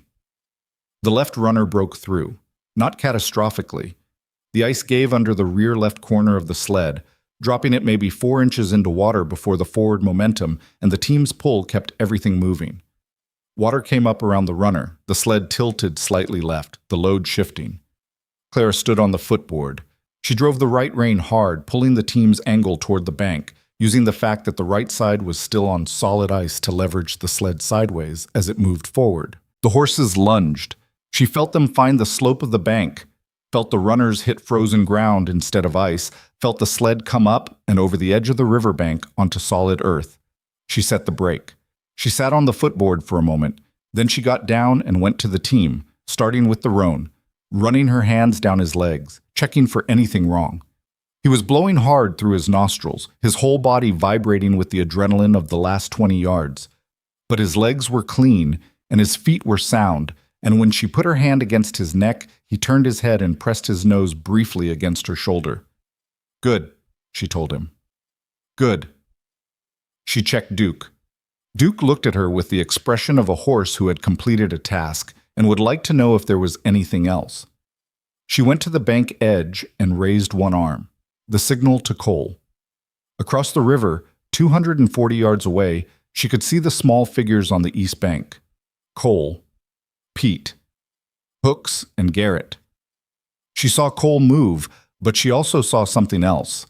Pete moving fast, not toward the water but along the bank, and then she understood what was happening. Cole's team had already been on the approach, and in the moment she'd broken through on the left rear, something had startled the lead horses on Cole's rig. She'd find out later it was the sound of the ice giving, carried across the frozen surface in a way that was different from how it would have traveled through air. And they'd gone sideways. Not into the water, but sideways. And the right lead horse had gone down. And Cole was off the bench and on the ice beside a horse that was struggling to get its footing on a surface that didn't give purchase. Clara didn't think about it. She was back over the bank and onto the ice before she'd made a conscious decision, moving at a controlled run, not sprinting, because sprinting on ice meant falling, and falling meant losing the seconds that mattered. She covered the distance in what felt like a long time, but probably wasn't. Cole had the horse by the bridle, trying to steady it, but the animal's back legs were scrabbling, and every scrabble was moving it closer to the section of ice she'd felt give on her own crossing. "Cole," she said when she was close enough. "Left. Move it left." "It's down," he said through his teeth. "I can't get it up on this surface." "You don't need to get it up," she said. "You need to get it left. The ice to your right is soft." She was at the horse's hindquarters now, her hands on the animal's flank, feeling the frantic muscle work of an animal that couldn't find solid footing. "Together, on 3. Cole looked at her across the horse's back. 3, she said, and they moved. Not lifting the horse, redirecting it, using their combined weight and positioning to turn the animal's effort in a different direction, left and slightly forward, off the section of ice that was uncertain and onto the thicker section she'd crossed. The horse found its feet on the second attempt, lurched upright, stood trembling but standing. Cole had blood on his hand. The cut from before had opened. He didn't seem to notice. The horse was sound, frightened, trembling, but sound. "Can you drive it?" Clara said. "Yes." Cole said without hesitating. The left runner of my sled broke through near the western bank, she said. When you get to 160 yards, you'll feel a change in the ice under the left side. Don't stop. Don't go right. Drive straight through it and onto the bank. Cole looked at her. There's enough ice left to hold you if you keep moving, she said. Stopping is what will put you through.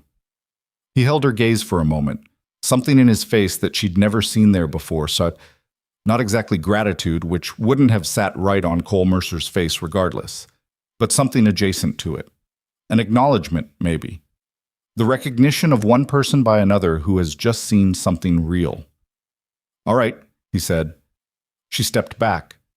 He gathered his team, got back on the bench, and drove.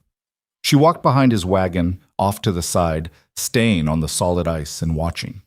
She watched the team find their footing again after the fall, watched Cole work them through the middle section with the same steady hand she'd seen on him in the yard. Because whatever else Cole Mercer was, he was a good driver, and a good driver under pressure was still a good driver. At 160 yards, his left runner dipped. He didn't stop. He drove through it the way she'd described, straight and purposeful, and the sled came up on the western bank with the load intact and the team blowing hard but standing. Clara came off the ice behind him. Cole set his brake and sat on the bench for a moment with both hands on the reins, not moving, just breathing. Then he climbed down. He stood by his team and looked back across the river. The hole her runner had made was visible now, a dark, wet gap in the white ice, maybe 18 inches across. Downstream of it, other sections showed the gray discoloration of ice that had been compromised by the current underneath. The ice is moving, he said. It was always moving, she said. We just couldn't see it. Cole looked at the crossing, then at his hand, which was bleeding again in a way he could no longer ignore. He looked at it like it was an inconvenience he hadn't scheduled. You came back out there, he said. He said it without looking at her, like it was a fact he was recording, noting down somewhere internal. Your horse was heading for the soft section, she said. You knew where the soft section was because you'd just gone through it, he said, and you came back out there anyway. She didn't have an answer to that wasn't self-evident, so she didn't offer one. Cole was quiet for a long moment. I owe you an apology, he said, finally. She looked at him. He was looking at the river. His voice had the quality of a man doing something that didn't come naturally and had decided to do it anyway because the alternative was worse. I went looking for a reason before I looked at what was actually there. That wasn't fair. He paused. And the letter. Going to Aldrich. That was... I shouldn't have done it that way. Clara was quiet for a moment. Why did you? She said. Not accusatory, genuinely asking. Cole pressed his bleeding hand against his coat. Because I've run this yard for 11 years, he said. I've been the one Ev trusted when something was hard. I've been the one who made the calls on the difficult runs. He stopped. And then you walked into the yard and calmed a horse that wouldn't let anyone near it, and Ev looked at you like... He stopped again. I didn't like what I saw, so I went looking for a reason to discredit it. She stood with that. Cole, she said, I'm not here to take anything from you. He looked at her then, directly. I know that now, he said. Across the river, she could see Pete and Hook starting to move, walking the bank, trying to see what had happened from 240 yards away. In a few minutes, they'd go find the narrow upstream bridge and come across to help with the horses. She looked at Cole's hand. That needs proper attention, she said. The cut's deep. I know, he said. He sounded tired. Not physically tired, something more settled. The tiredness of a man who has been carrying a position that was wrong for weeks and has just put it down. Clara, he said. He'd never used her first name before. She waited. The horse would have gone through, he said, if you hadn't come back out. Maybe, she said. Maybe not. You know it would have. She didn't argue. The two of them stood on the western bank and looked at the crossing. The hole in the ice was a little wider now. The river didn't care. It kept moving under there the way it always had, doing what it did, patient and indifferent and completely without judgment. Good run, Cole said finally. It was 2 words. Probably the plainest 2 words in the language. But from Cole Mercer, standing on the western bank of the Black River with a bleeding hand and a team that had been down and was now standing, it was as full a thing as she'd heard said to her in a long time. "Good run," she said back. Pete came around the upstream bend at a near jog with Hooks behind him, and before he reached them he was already reading the scene. The dark hole in the ice, the sled parked at an angle on the western bank, Cole's hand, Clara's expression, and putting it together. "What happened?" he said. "Winter crossing," Clara said. "What usually happens." Pete looked at her for a moment, then at Cole, then back at her. "Everyone's all right?" "Yes," she said. He let out a breath. Then he looked at the sled and the hole in the ice and said, "We're going to need the upstream bridge for the return trip." "Yes," she agreed, "and someone needs to look at Cole's hand." "Also, yes." Pete almost smiled. He turned to help Hooks with the horses, and Clara stepped back from the bank edge, away from the sound of the river moving under the ice, and stood for a moment with the cold air on her face and the whole completed morning around her. Behind her, Cole was saying something to Hooks about the upstream bridge and the return route, his voice carrying its usual authority, but with a different quality in it. Less rigid, less defended, like a door that had been stuck for a long time and was moving on its hinges again. She didn't look at the scar. She didn't think about it. But it was there, the way it was always there, and for the first time in 3 years it felt like something that simply was, rather than something she had to manage or hide or explain. The delivery was made. The teams were sound. The crossing was done. She picked up her driving gloves from where she'd set them on the sled rail and pulled them back on and went to help with the horses. They took the upstream bridge on the return trip, as Pete had suggested, crossing one wagon at a time on a wooden structure narrow enough that Clara had to hold her outside wheels within 4 inches of the edge the whole way across. It wasn't difficult. After the Black River ice, a narrow bridge felt like a wide road. Cole drove his wagon across second, one-handed, his cut hand wrapped in a strip of clean canvas that Hooks had produced from somewhere in his coat. He drove it clean, the same steady hands, the same unhurried competence. Clara watched from the east bank and felt something settle in her chest that had been unsettled for a while. Not relief exactly, more like the recognition that the thing you'd been uncertain about had turned out to be something you could work with after all. The drive back to Red Hollow took most of the afternoon, the 2 wagons traveling the same road at the same pace without being asked to. They didn't talk much. There was a specific silence between people who have been through something difficult together that is different from the silence between people who have nothing to say, and this was the first kind. Comfortable in the way that earned quiet is comfortable. Pete rode up front with Clara for the first stretch, then dropped back to ride alongside Cole's wagon for a while, then came back.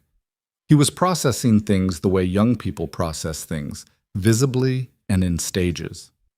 "Cole apologized to you," Pete said, at some point on the last 10 miles. "He did," she said. "I didn't think he would." "Neither did I," she said honestly. Pete thought about that. What changed? She looked at the road ahead. The sky had gone the pale, watery blue that came after an overcast morning when the clouds moved through, and the light had that winter quality of being flat and bright at the same time. "He saw something he couldn't argue with," she said. "That's the only thing that really changes people's minds. Not being told they're wrong. Seeing something that makes the wrong position impossible to maintain." "The crossing," Pete said. "The crossing," she agreed. He was quiet again. Then, "Is it enough? One thing?" "It's a start," she said. "Whether it's enough depends on what he does next." She said it without optimism and without pessimism, just as the plain fact it was. She had learned the hard way that the moment after a person acknowledged being wrong was not the resolution. It was the beginning of the actual work of being different. Some people did that work. Some didn't. She'd known enough of both kinds to know you couldn't predict which kind any given person was going to turn out to be. They came into the yard at Red Hollow as the light was going orange, the horses tired and ready for their stalls, the wagons empty, and the day done. Everett was there. He'd been watching the road from the yard entrance, which she could tell by the way he was standing. A particular posture, weight forward, that meant he'd been waiting and was trying not to look like it. He looked at the two wagons. He looked at Clara. He looked at Cole, and whatever he saw in Cole's face told him more than the inventory of damage he was quietly doing. Sled rails, the left runner that would need repair, Cole's wrapped hand. "Delivery made?" he said. "Both," Clara said. "Sled runner." West Bank. I went through the ice on the left rear at 160 yards, kept moving, made the bank. If Everett's jaw tightened fractionally. "Everyone sound?" "Yes," she said. "Cole's hand needs a doctor." "It doesn't need a doctor," Cole said from behind her. "It needs stitches," she said. "Which is what a doctor does." Cole made a sound that was not quite agreement and not quite disagreement.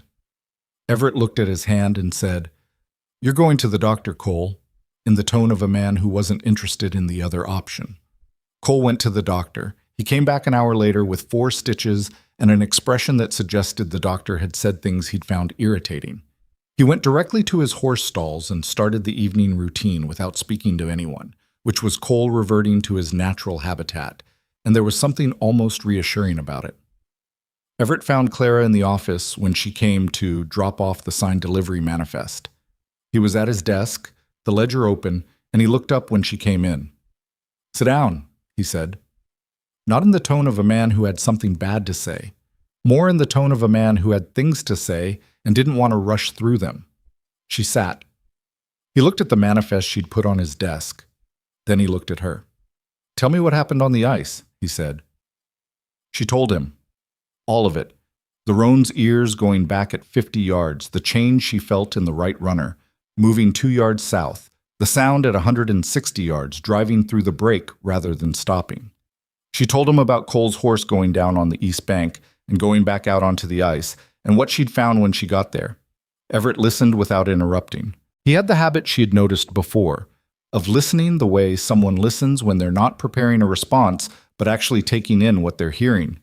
When she finished, he was quiet for a moment. "You went back out on the ice," he said, "after your runner had broken through." "His horse was heading for the soft section," she said. "You went back onto ice that you knew was compromised." "There was enough left to hold me," she said. "I'd just been on it." Everett looked at her with an expression she recognized now, the almost smile that lived in his eyes, but this time accompanied by something else, something more direct, that he was clearly deciding whether to let sit or act on. He acted on it.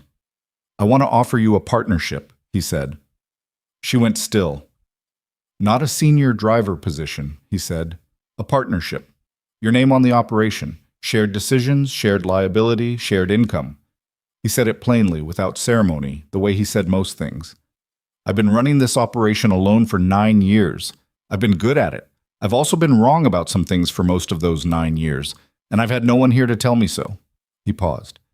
"You've been telling me so for 2 months without meaning to." Clara sat with that. "You don't know me well enough to offer that," she said. "I know how you drove Black Ridge," he said. "I know how you handled Cole's investigation. I know you came back out on compromised ice for a man who spent the first month of your time here trying to get you removed." He looked at her steadily. "What is it you think I'm still missing?" She thought about it honestly. "I make decisions that look too cautious to people watching from the outside," she said. "I argued with you about the roan. I'll argue with you again about things I think matter. I'm not—" She stopped. Tried again.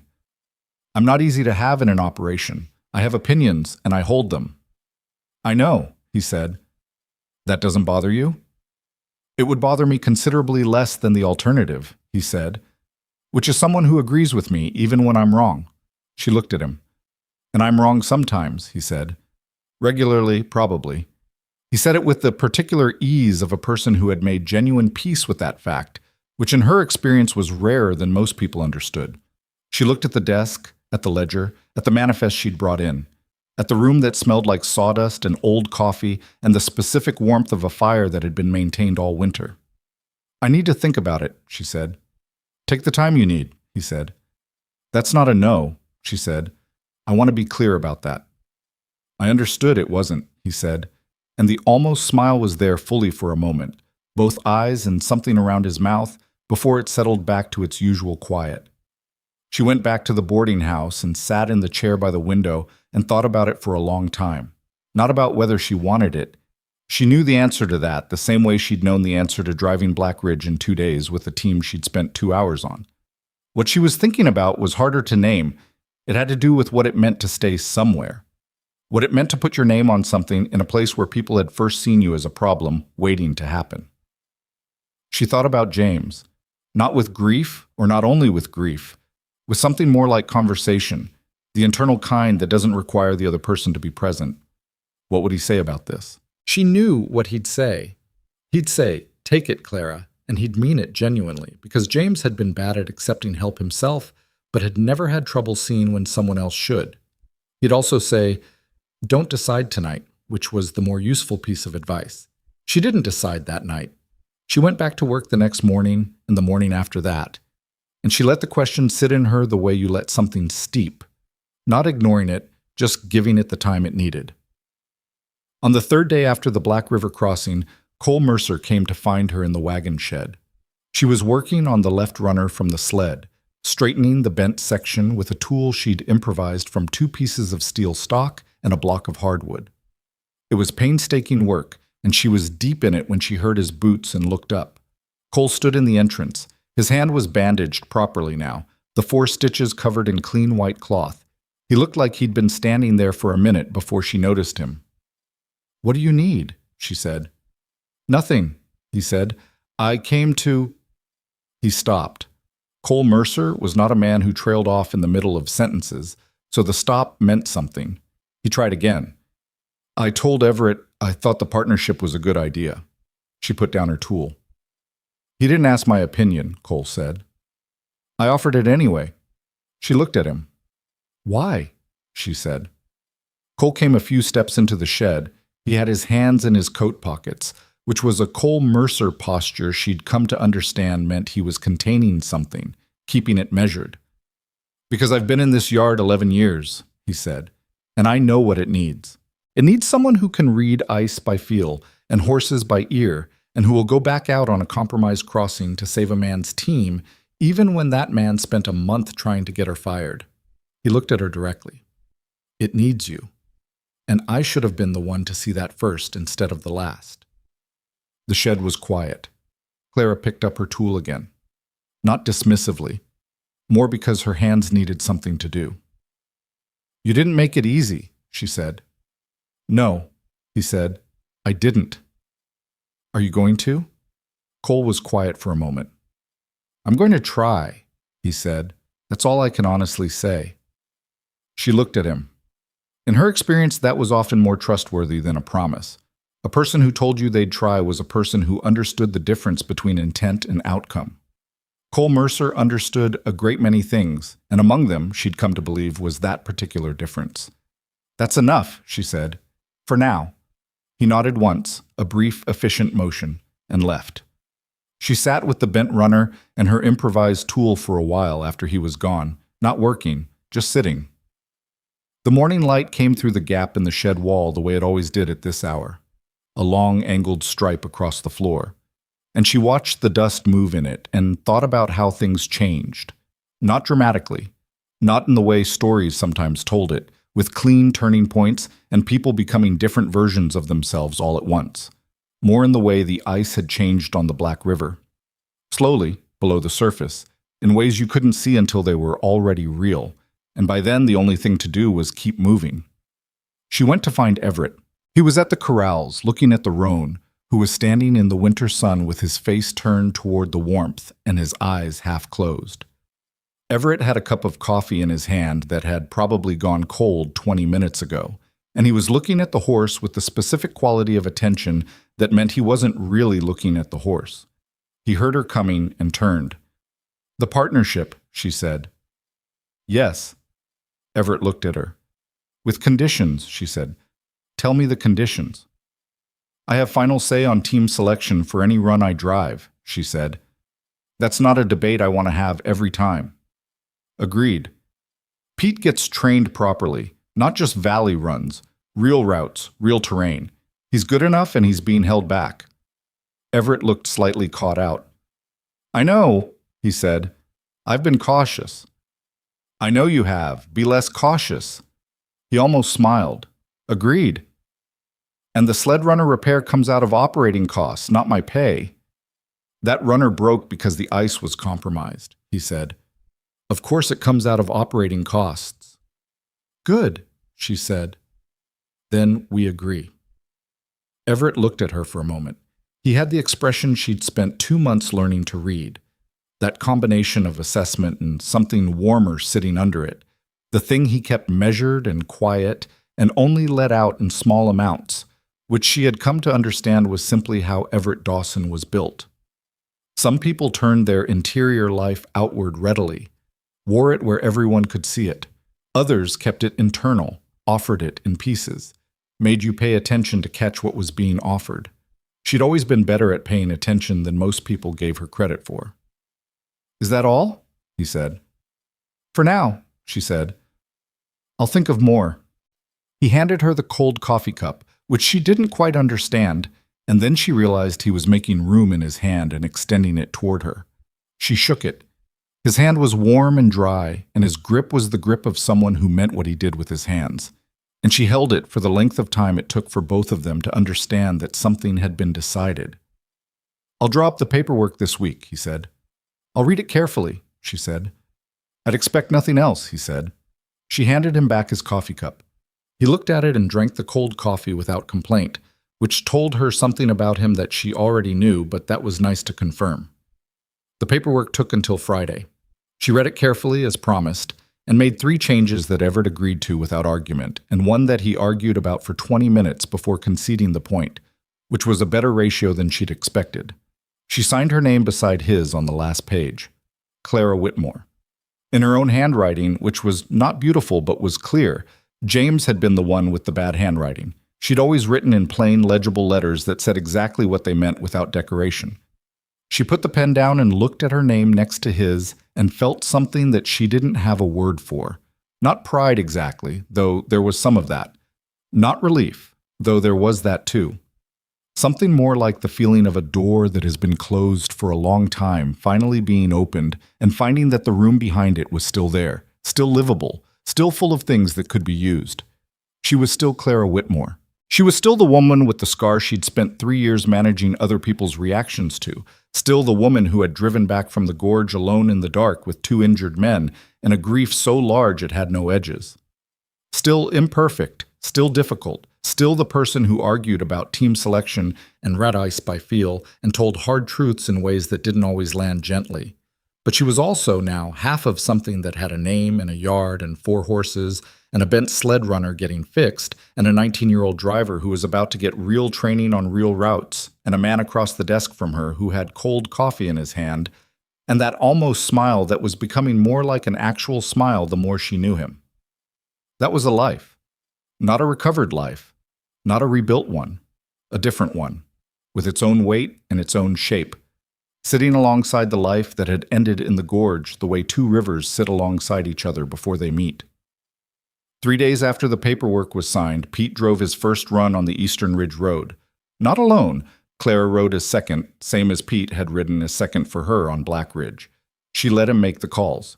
She watched him read the terrain and the horses with the attentiveness she'd seen in him from the beginning, and she watched him make 2 decisions she'd have made differently and 1 decision she wouldn't have thought of, and she said something about all 3 of them when they made camp that night.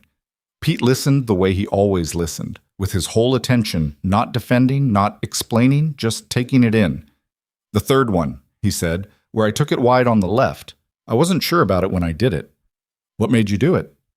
The lead horse, he said. His weight shifted right before we got to that section, like he was anticipating something. There was a soft patch on the right side of the road under the snow, she said.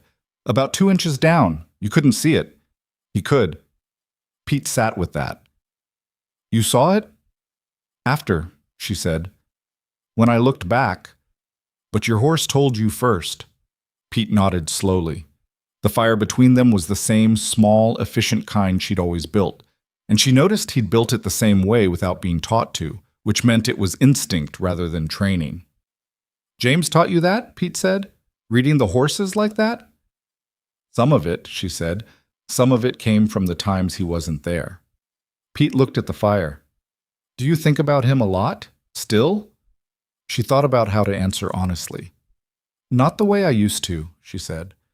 For a long time, I thought about him the way you think about a wound, like something that was still actively happening to me. Now it's more like, she paused, more like a piece of geography. It's there, I know it's there, I know where it is, and knowing where it is helps me navigate sometimes.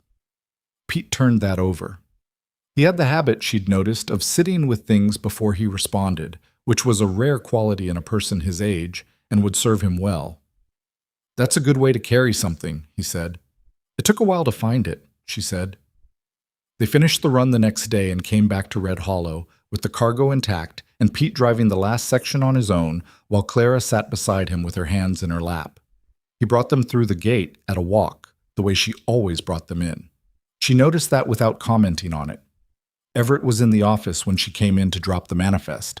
Cole was at the corrals doing the evening routine with the same settled efficiency he always brought to it, and she noticed he'd given the roan an extra ration of something from the bucket he was carrying, which the roan was investigating with a suspicious thoroughness that made her almost smile. Everett looked up from his desk. "Good run?" he said. "Pete drove it," she said. "Good hands, good instincts, makes decisions before he has to instead of after." Everett nodded. Something in his face relaxed. She understood now that the caution he'd had about Pete's training wasn't distance. It was the specific worry of someone who cared about the outcome enough to be afraid of rushing it. "You'll put him on the southern route next?" he said. "In 3 weeks," she said. "Give him time to understand what he did right on this one before he moves to the next." Everett made a note. She set the manifest on his desk. She was at the door when he said, "Clara." She turned. He said her name more easily now than he had in the beginning, not more frequently, but with less of the careful quality it used to carry, less of the deliberateness. It just sounded like her name when he said it, which it was. "Thank you," he said, "for going back out on the ice." "You've thanked me for that," she said. "I know," he said. "I'll probably thank you again." She looked at him. "Then I'll probably tell you again that it was the necessary thing, and not to make too much of it," she said. "I know," he said. "You'll say it, and I'll listen, and then I'll probably still feel what I feel about it." She understood what he was telling her, and he knew she understood, and neither of them made a larger production of it than that. Which was exactly right. She went out into the yard. The evening was cold and clear, the kind of cold that had no moisture in it, just the clean, flat sting of dry winter air. The sky above the ridge was doing something with the colors. Not dramatic, not a sunset that demanded attention, just the quiet shift from pale blue to deeper blue to the first thin appearance of stars at the edges. She stood in the yard and looked at the ridge and felt the scar on her shoulder the way she always felt it in the cold. A tightness, an ache, the reminder her body kept regardless of what her mind decided to do with the memory attached to it. She had stopped wishing it wasn't there a while ago. Not all at once, not with any ceremony, just gradually, the same way most things that mattered changed, incrementally, in the small accumulated moments of choosing to keep going anyway. The scar was there because she had done something on a dark mountain road that was both reckless and necessary, and it had cost her something real, and the cost was written in her body in a way that would not be erased. That was simply what was true. And what was also true was that the cost had bought something. Not redemption, not justification, not any of the neat stories that got told about suffering and meaning, just the 2 men who got home. Just the knowledge, which she carried like a piece of carried geography, that when the moment came she had been the kind of person who went back. That was enough. It had always been enough. She had just needed enough distance from the gorge to see it clearly. The roan looked at her from the corral. She went over and rested her arms on the fence rail, and he came to her the way he always came now, purposefully, with the certainty of an animal who has decided someone is worth coming to. She scratched behind his ear, and he leaned into it with an enthusiasm that was completely at odds with the animal that had nearly gone over the outside edge of a ridge traversed 2 months ago. "You've come a long way," she told him. He pushed his nose against her jacket pocket, looking for something that wasn't there. "I'll bring something next time," she said. She'd said that to him before. She'd started remembering. Behind her she heard Cole coming out of the back of the shed, his boots on the gravel, the familiar cadence of a man who moved with the settled weight of someone who had spent years belonging to a place. He passed by the corral without stopping and said, without looking at her, "Runners fixed," in the tone of a man who is reporting a fact and considers the conversation complete. "Thank you," she said. He said, and kept walking. She watched him go. 2 months ago, she had stood in this same yard and watched Cole Mercer's back walking away from her with his hands in fists and his certainty as fixed and immovable as anything she'd ever tried to work around. Now she watched the same back, the same coat, the same man, and felt something that was not warmth exactly, but was in that family. The recognition of a person who was still difficult and always would be, and whom she could work with anyway, and who could work with her. That was not a small thing. It was in fact the kind of thing the world made hard enough that its achievement deserved to be recognized for what it was. The stars were properly out now. Clara Whitmore stood in the yard of the freight operation that had her name on its paperwork, and her hands in its daily work, and her instincts in its decisions. And she looked at the ridge line that she had driven twice now and would drive again, and she understood something that had taken her 3 years and several hundred miles to arrive at. She had not been looking for a place to recover. She had been looking, without knowing it, for a place where who she was, all of it, the scar, and the knowledge, and the grief, and the stubbornness, and the specific capability that had been forged out of loss the way most real capabilities are, was actually useful, where the hard things she'd learned were the right tools for the work at hand, where what she'd survived was not something to explain or minimize, but simply part of what she brought through the door. She had found it. Imperfectly, with resistance, through a crossing that had put her runner through the ice and brought her back onto a compromised surface, for a man who'd spent weeks trying to unseat her. Not cleanly, not easily, but solidly, in the way that things are solid when they've been tested. The roan bumped her arm with his nose, impatient with the thinking. "All right," she said. She pushed off the fence rail and went to put him in for the night, and the yard was quiet around her, and the cold was the honest cold of a place that didn't pretend to be warmer than it was. And she had work in the morning, and that was exactly enough.